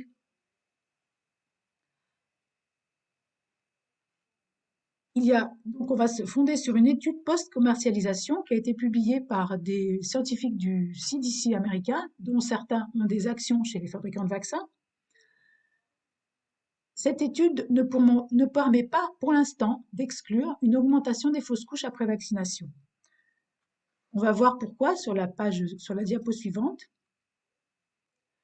Parce que, en effet, tout le monde, enfin, excusez-moi, pas tout le monde, mais de nombreux scientifiques ont remarqué qu'il y a quelque chose de très bizarre dans cette étude. Il y a un calcul qui est fait entre les femmes qui ont fait des fausses couches après vaccination. Alors, je vous rappelle que la vaccination a commencé fin décembre 2020. Cette étude est parue en avril 2021. Donc, les femmes qui ont été vaccinées au début de leur grossesse ne sont pas arrivées à terme de grossesse. Donc, on ne peut pas savoir vraiment combien de fausses couches il y a eu, puisqu'elles n'ont pas toutes forcément déclaré. Et donc, il nous faut un rapport entre les fausses couches avant 20 semaines sur les grossesses menées à terme. Mais c'est impossible de faire ce rapport-là, puisque une fausse couche, par définition, elle arrive avant 20 semaines, et la majorité des femmes qui ont été vaccinées dans la vaccination en Europe, dans le monde entier, l'ont été principalement après 28 semaines. Donc, ce pourcentage qui est dans cette étude est complètement, excusez-moi, bidon. Ça n'aurait même pas dû paraître.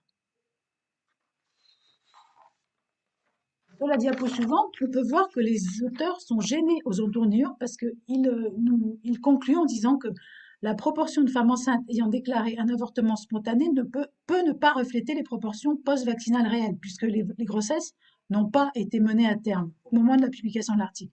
Alors on peut se demander pourquoi ils ont publié l'article à ce moment-là. Peut-être justement parce que le pourcentage n'était pas encore trop élevé. Voilà. Enfin, en fait, il aurait fallu attendre la publication de l'étude complète. Ensuite, nous allons voir dans cette étude les risques.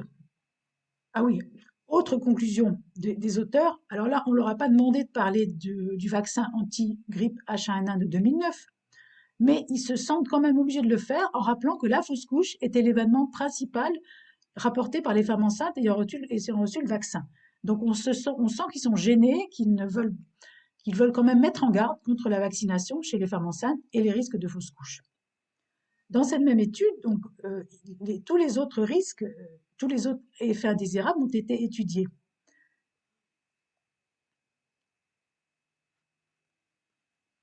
Bon, ça, on va passer, on l'a déjà dit. Diapo suivante. Donc, on vous rappelle que quand on exerce une pharmacovigilance passive, c'est-à-dire quand on n'interroge pas spécialement les gens sur les effets indésirables des vaccins, on passe à côté de 1 à 10% des effets indésirables. C'est ce que nous a rappelé le docteur Eliquet récemment.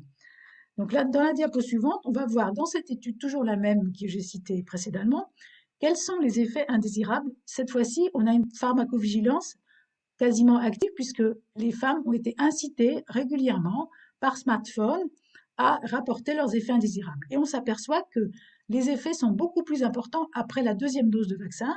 En particulier, vous avez ici Moderna. C'était une étude qui a fait surtout aux États-Unis, donc c'était surtout Moderna et Pfizer.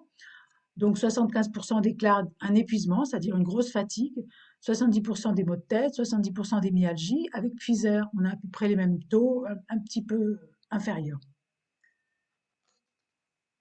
On va voir que ceci, voilà. Ensuite, dans la même étude, comme ils ont comparé des femmes enceintes et des femmes non enceintes, ils avaient 623 631 femmes non enceintes.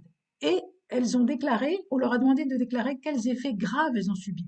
Donc, ce qu'elles ont trouvé, elles, comme effets graves personnellement, il y en a 15% qui ont été victimes d'épuisement, 10% de maux de tête, 14% de myalgie, 2% de fièvre et 9% de frissons, qui les ont empêchées d'exercer leurs activités habituelles. Et quelque chose de très bizarre, c'est que dans cette étude, 28% des femmes enceintes et 38% des femmes non enceintes n'ont pas reçu la deuxième dose de vaccin. Alors, on ne sait pas pourquoi. Est-ce à cause des effets indésirables? On peut le supposer, bien que ça ne soit pas expliqué du tout. Donc, cette étude a été faite sur des femmes enceintes et des femmes non enceintes. On va comparer qu'est-ce qu'il en est dans la pharmacovigilance, ce qui ressort actuellement fin mai 2021. Diapo suivant, voilà cette diapo-là. Donc, dans le système de report de la pharmacovigilance britannique, sur la grossesse et les organes reproducteurs, vous voyez les chiffres ici, on a beaucoup d'effets indésirables sur les organes reproducteurs. On a 50 ménopauses précoces qui ont été rapportées, donc ça, c'est pas chez des femmes enceintes, mais ça a quand même un rapport chez les femmes en âge de procréer. Presque 3000 modifications du cycle menstruel, 144 avortements spontanés, dont 5 morts-nés. Ça, c'est ce qui est rapporté de manière passive à la pharmacovigilance britannique. Ensuite, sur la diapo suivante, on a la pharmacovigilance européenne. Voilà. je vous ai mis d'abord en population générale le nombre de décès et le nombre d'effets graves rapportés, donc plus de 600 000 effets graves. Et concernant les femmes enceintes, donc 279 effets indésirables pour Pfizer, dont 7 décès, 83 effets indésirables pour Moderna, 156 pour AstraZeneca, dont 3 décès, et Johnson & Johnson, qui est arrivé récemment, il y en a moins, 7 effets indésirables, dont 1 grave. Et ensuite, que nous dit le rapport ANSM? Donc ça, c'est la pharmacovigilance française, qui est beaucoup plus restrictive, puisque la ANSM ne fait pas apparaître tout ce qui est rapporté, il faut un tri d'abord. Donc, on suppose que ce qui a été trié est quand même très représentatif. Donc, pour Pfizer, on a des effets indésirables, dont des fausses couches. On a des effets sur le fœtus, dont du trouble du rythme, des malformations, des thromboses du cordon ombilical et des effets indésirables chez la mère, des thromboses et des troubles du rythme. Pour AstraZeneca, on a aussi des fausses couches, une grossesse ectopique, une thrombose chez la mère, et pour Moderna, une mort intra-utérine. Alors ensuite, je voudrais rappeler qu'il y a des effets indésirables qui ne sont pas spécifiques de la femme enceinte, mais chez les jeunes.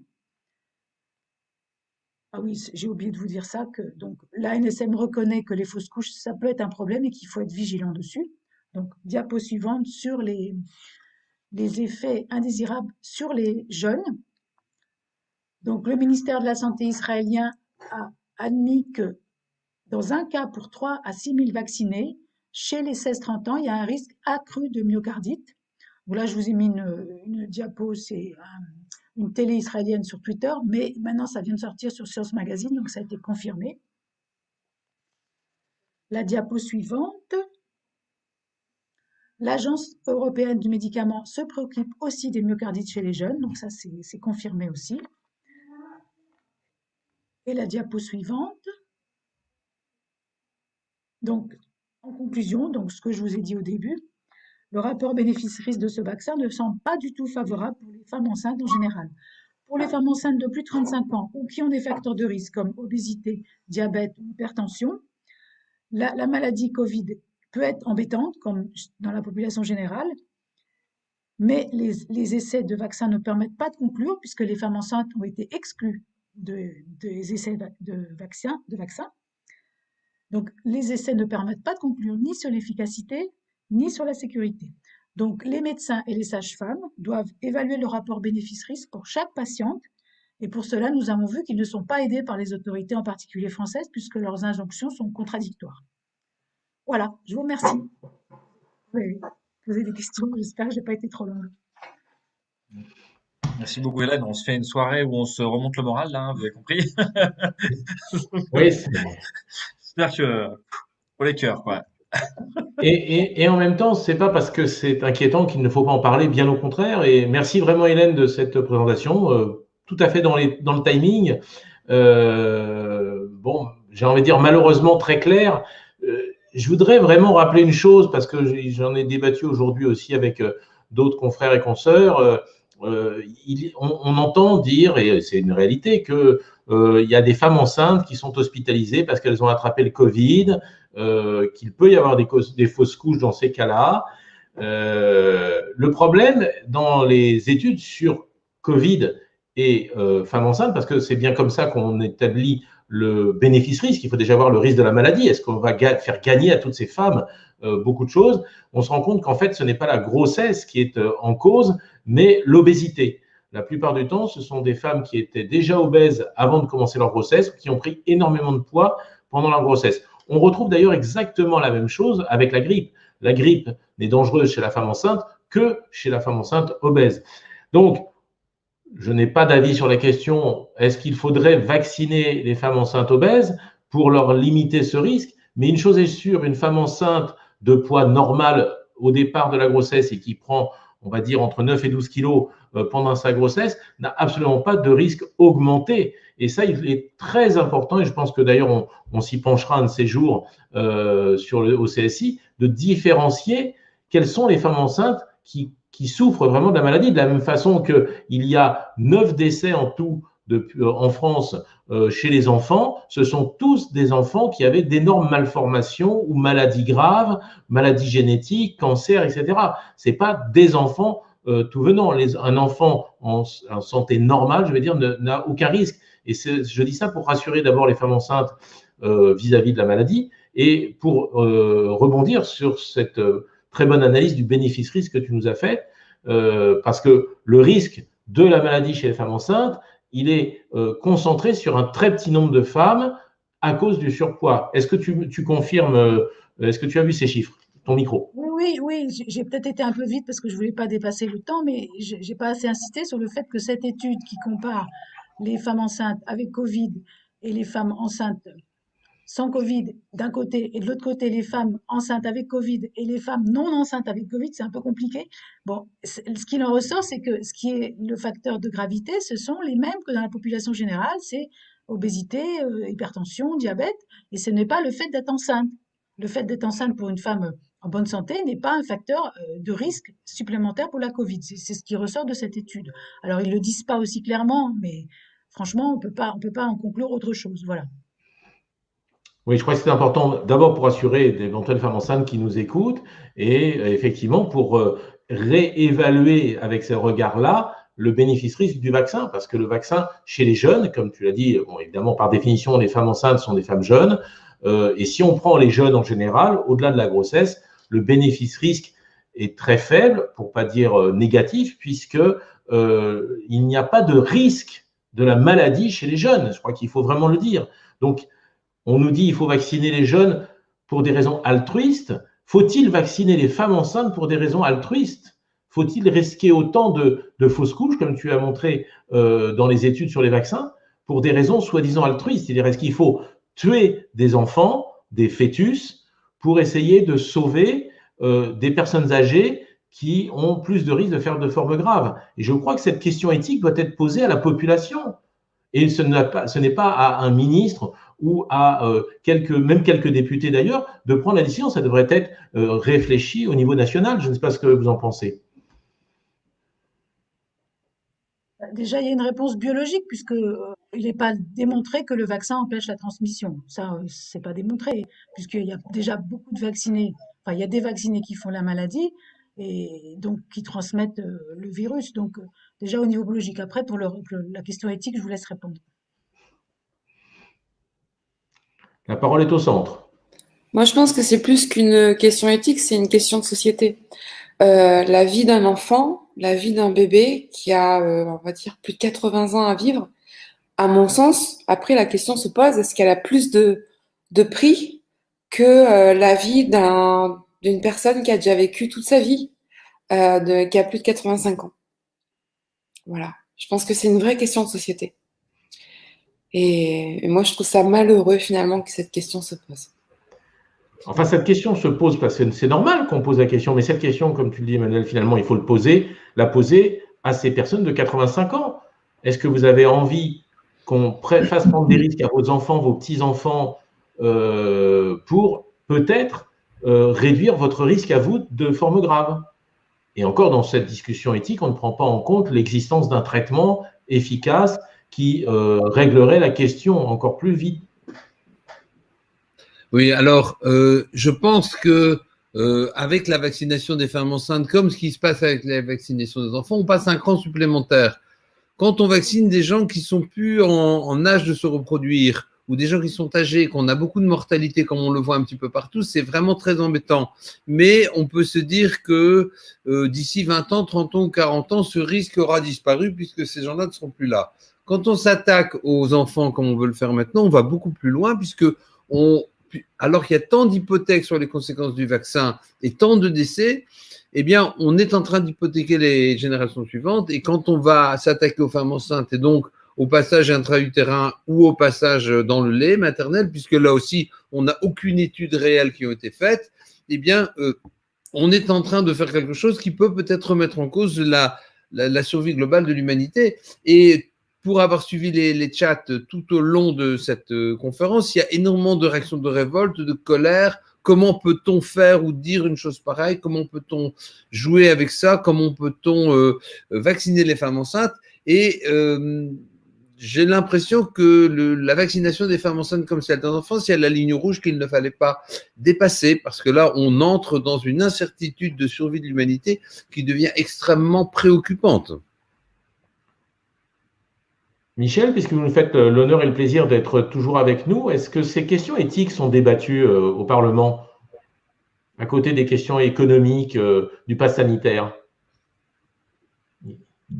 Oui, elles sont débattues lorsqu'il y a des débats en plénière. Maintenant, moi, ce qui m'intéresse et ce qui vient dans l'immédiat, c'est la vaccination des enfants. Parce que le discours qui est tenu en France sur la vaccination des enfants, moi, ça me pose un véritable problème d'éthique. Dans la mesure où, quand on parle de balance bénéfice-risque, pour l'enfant, il est où le bénéfice? Et lorsqu'on parle d'immunité collective, j'aimerais qu'on me le prouve. Donc, ce qui vient là, à l'heure actuelle en débat, c'est la vaccination des enfants. Et là, moi, j'avoue que je voudrais que on ait des infos là-dessus, quoi. Parce que qui donne les infos, c'est Moderna qui a fait des essais cliniques sur les enfants, et même, il a fait même des essais à partir de 6 mois, et puis il y a Pfizer. Et franchement, moi, des études qui sont faites uniquement par les laboratoires pharmaceutiques, ça m'inquiète, d'autant plus qu'on n'a pas accès aux données cliniques. C'est l'Agence européenne des médicaments qui va donner l'autorisation, mais on n'a toujours pas accès aux données cliniques des labos. Donc voilà. Alors, vas-y. Voilà, concernant Eric, tu as parlé de vacciner des femmes allaitantes. Donc, il est sorti dans le VAERS, donc c'est la base de données américaine d'effets indésirables, qu'on a vacciné une maman qui allaitait et son petit est décédé. Voilà. On n'a pas la relation de cause à effet établie, mais voilà, il faut dire ça. Et aussi, j'ai vu aussi dans le VAERS, ils ont commencé les essais chez les petits à partir de 6 mois, et je crois qu'il y a un petit de 1 an qui est décédé après vaccin. Tout de suite, hein, enfin, il s'est trouvé mal tout de suite et il est décédé dans les jours qui suivaient. Voilà.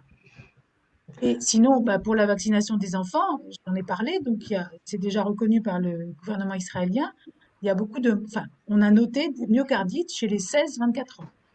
Donc, ça va concerner les enfants, puisque en fait, ils n'ont pas commencé à vacciner avant 16 ans.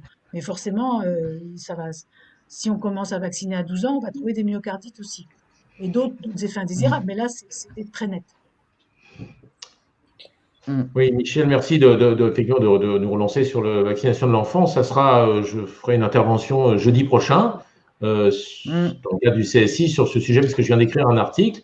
Les chiffres, on les a. Les chiffres, on les connaît, puisqu'il n'y a pas de mortalité chez l'enfant en bonne santé. Il y a zéro, mais je dis bien zéro risque du Covid chez l'enfant. Donc, ce qui est sûr, c'est qu'on ne le vaccine pas pour lui. Et tous les scientifiques, tous les experts, et moi, je passe mon temps à n'utiliser que les propos des experts officiels. Tous les experts officiels, le COSV, les experts du gouvernement ont dit ce n'est pas pour protéger les enfants qu'on veut les vacciner. C'est pour obtenir une couverture vaccinale de plus de 80%, car c'est impossible en ne vaccinant que les adultes. Donc, ils savent que s'ils veulent obtenir ce 80%, ils doivent vacciner les enfants. C'est tout. Donc, c'est la seule raison. Donc, la question qui peut se poser en face, c'est est-ce que l'épidémie de coronavirus sera terminée quand on sera arrivé à une couverture, à une immunité de la population de 80%, à une couverture vaccinale de 80%? Et la réponse est certainement non, puisque même avec 95% pour d'autres vaccins, on n'a pas arrêté les épidémies. Donc, c'est totalement utopique. Et une chose est sûre, on va forcément sacrifier des enfants. C'est obligatoire. Les chiffres sont clairs. Il y a un taux de mortalité, un taux d'accident grave. Hélène parle des myocardites. Une myocardite, c'est des séquelles à vie. Obligatoirement, des enfants souffriront de la vaccination alors qu'ils n'auraient jamais souffert de la maladie. Jamais. C'est ça qu'il faut mettre en balance. Et ça, c'est une question éthique. C'est au-delà de la science. Parce que on peut dire « Ah oui, mais il n'y en a pas beaucoup. » Hélène vient de dire il y a 2 cas. C'est des histoires de chasse, comme on dit en médecine. D'accord. Mais est-ce qu'on a envie de sacrifier quelques dizaines, quelques centaines, quelques milliers d'enfants pour obtenir 80% de couverture vaccinale avec un vaccin qui ne marche pas sur les variants. La vraie question elle est là, parce que les chiffres, honnêtement, pour moi, on les a tous. Il n'y a aucune inconnue. Sauf, est-ce qu'à 80% de couverture vaccinale, l'épidémie sera terminée? Et malheureusement, je crains que non. Qu'en pensez-vous? Oui, je crois que tu as raison, Eric. Et en fait, on sent qu'il y a même presque de la colère ou de l'indignation dans ce qui est en train de se passer, dans ce que le public peut entendre de ce qu'on en dit. En tout cas, il y a de l'indignation de la part des scientifiques, des médecins, des chercheurs. Et ça veut dire que la question, elle n'est pas scientifique, effectivement. Elle est autour de guérir le traumatisme. Parce que quoi que vous fassiez, finalement, ça va s'apparenter à des TOC, en fait, à des troubles obsessionnels compulsifs, à des attitudes qui sont absolument irrationnelles, consistant à essayer de guérir quelque chose qui est de l'ordre du trauma. Et donc, vous aurez beau vacciner les enfants, vacciner les vieux dans les EHPAD à 95 ans en phase terminale de soins palliatifs. On l'a vu, là, quand même, ça. Hein, des gens en soins palliatifs sur des cancers multimétastatiques vaccinés. Donc, on arrive à ce délire-là, si vous voulez, pour ne pas avoir peur. Donc, et pourtant, on continue d'avoir peur. Donc, ça veut dire qu'il faut réfléchir à comment faire pour sortir de la peur. Voilà. Pour moi, c'est la vraie question. Et ça veut dire aussi autre chose pour tous ceux qui nous écoutent.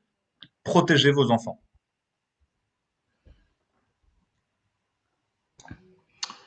Tout à fait. Tout à fait. Je suis tout à fait d'accord. L'heure tournant, je vous propose que chacun d'entre nous donne un petit mot de conclusion pour cette soirée, en se rappelant que jeudi prochain, nous aurons de nouveau un rendez-vous à 21h sur la même chaîne. Qui veut prendre la parole? La parole est au centre. Je la prends volontiers. Alors, pour déjà vous remercier de nouveau de ces échanges intéressants et puis vraiment, effectivement, rappeler inlassablement le fait qu'il existe des bonnes pratiques, qu'il existe des principes à appliquer, qu'il existe des questions éthiques dont débattre. Et puis j'ai vraiment l'impression que tous ces repères ont explosé et finalement il ne s'agit pas tellement de réinventer la roue, mais juste de rappeler la réalité des choses. Et comme tu viens de le faire, que si jamais les enfants génériquement en bonne santé ne sont pas à risque, eh ben, on ne les vaccine pas, point. Je veux dire, c'est une question qui ne devrait même pas se discuter, tellement c'est un principe qui est établi dans le domaine de la santé publique, et donc vraiment revenir aux fondamentaux, parce que c'est la seule manière de sortir des dérives relativement délirantes dans lesquelles on est aujourd'hui. Merci en tout cas.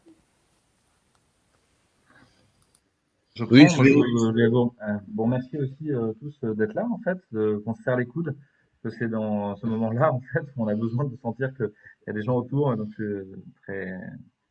très touché du fait que vous soyez tous ici et puis qu'il y ait tous ces gens qui nous regardent, en fait. Je crois que frères et sœurs humains, on doit serrer les coudes dans ces moments difficiles, en fait, et se protéger les uns les autres.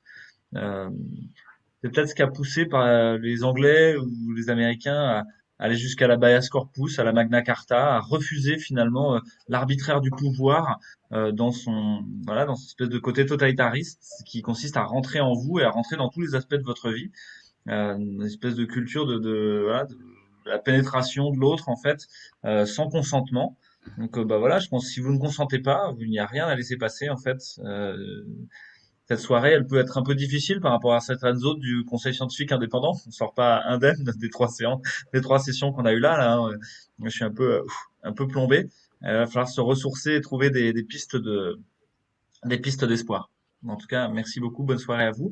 Et pour tous ceux qui nous regardent, relancez la vidéo de partout où vous pouvez. Vous savez que le dernier conseil scientifique de la semaine dernière a été censuré. Celui de la semaine d'avant a été censuré. Celui d'il y a encore 3 semaines a été censuré partiellement.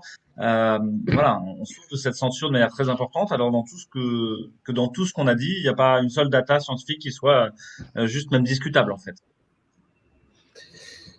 Oui. Je vais dans le sens de Louis. En fait, on est censuré de partout. Bon, moi, personnellement, YouTube, LinkedIn, Facebook, comme nous tous. Donc, il faut absolument diffuser nos infos parce que nous ne faisons que diffuser des chiffres officiels, des organismes officiels ou des résultats de publications qui ont été publiés et qui sont accessibles à tous. Évidemment, tout le monde ne peut pas avoir le temps d'explorer tout ça. Donc, nous, on donne de notre temps pour ça. Donc, faites diffuser nos vidéos, voilà, c'est tout. Et on nous traite de menteurs, mais on ne diffuse que des chiffres officiels. Donc, qui est-ce qui ment? Ça doit être les officiels. Oui, Oui, on a bien conscience aujourd'hui de ce qui est en train de se passer et c'est vrai que les nouvelles sont pas toujours excellentes et comme dit Louis, on pourrait avoir un mauvais moral, mais je pense que déjà le fait qu'on soit censuré régulièrement vu la dictature ambiante, c'est quand même la preuve que les choses que nous disons sont des choses importantes. Et puis, il va y avoir une tendance politique à essayer de morceler, on va vacciner une petite partie, puis une autre, puis une autre. Et j'ai envie de vous dire à tous, écoutez, gardez vos convictions, protégeons-nous les uns les autres. Si vous ne voulez pas la vaccination des enfants, vous n'autorisez pas qu'elle soit faite, même si on part de la faire sans autorisation des parents. Réfléchissons bien, protégeons-nous, protégeons surtout les générations suivantes. Et ça, c'est très important. Restons tous très solidaires, restons dans la force de nos convictions. Voilà ce que je voudrais dire. Emmanuel, Michel? Mais moi, oui, je vous remercie, moi, parce que ça m'enrichit et ça me donne des arguments pour me battre encore. Et puis, pour convaincre les gens que on ne doit pas décider pour nous et que la santé, ça nous appartient à tous et ça n'appartient pas qu'au corps médical.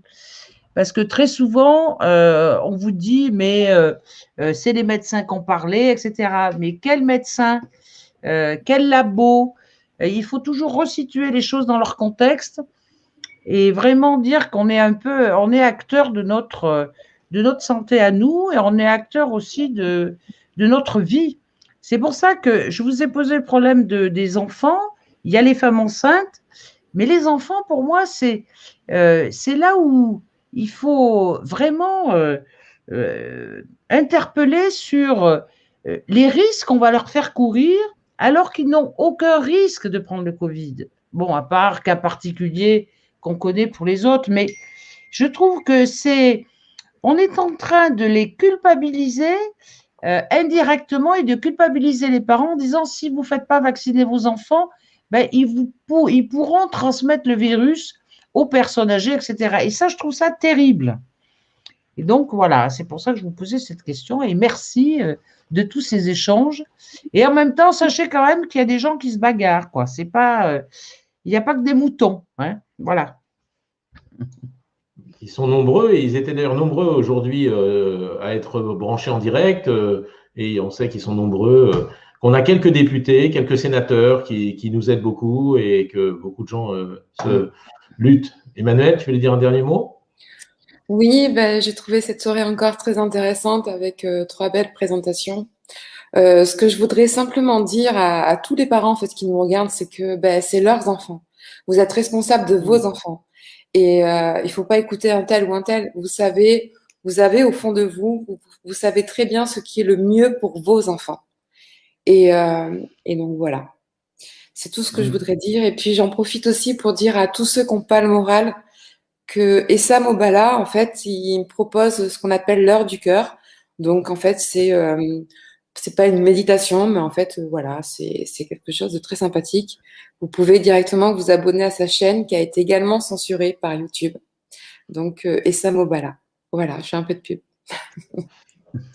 Merci Emmanuel, merci à tous. Mais écoutez, je crois que ça a été une soirée très très riche. Il y avait une très très belle énergie, j'ai trouvé ce soir. Peut-être c'était négatif, mais en fait, on a montré qu'on avait une atteinte à nos libertés. Et je voudrais rebondir pour conclure sur ce qu'a dit Louis tout à l'heure. Non, il nous reste notre liberté. Nous avons la liberté de ne pas nous faire vacciner. Nous avons la liberté de ne pas partir en voyage à l'étranger si on nous impose des contraintes. Nous avons la liberté de ne pas aller dans des endroits où il y a plus de 1000 personnes si on nous impose des contraintes. Je crois qu'on doit comprendre qu'on est encore libre. Évidemment, ça peut demander certains sacrifices, mais c'est peut-être ces sacrifices qui seront importants pour que la société change, parce qu'elle ne peut changer que par l'action du citoyen, ça c'est sûr. Il ne faut pas attendre qu'on le fasse pour vous. Donc voilà, on vous donne des informations pour que vous fassiez vos choix de façon objective. À vous de jouer maintenant, vous êtes libre de faire ces choix. Merci à tous, vraiment c'était très sympa et bonne nuit, il commence à être tard. N'oubliez pas, ça sera rediffusé bien entendu. Transférez les liens autour de vous. Plus on est nombreux, plus on sera nombreux à partager ces liens.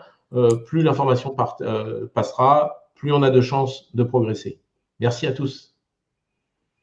Merci.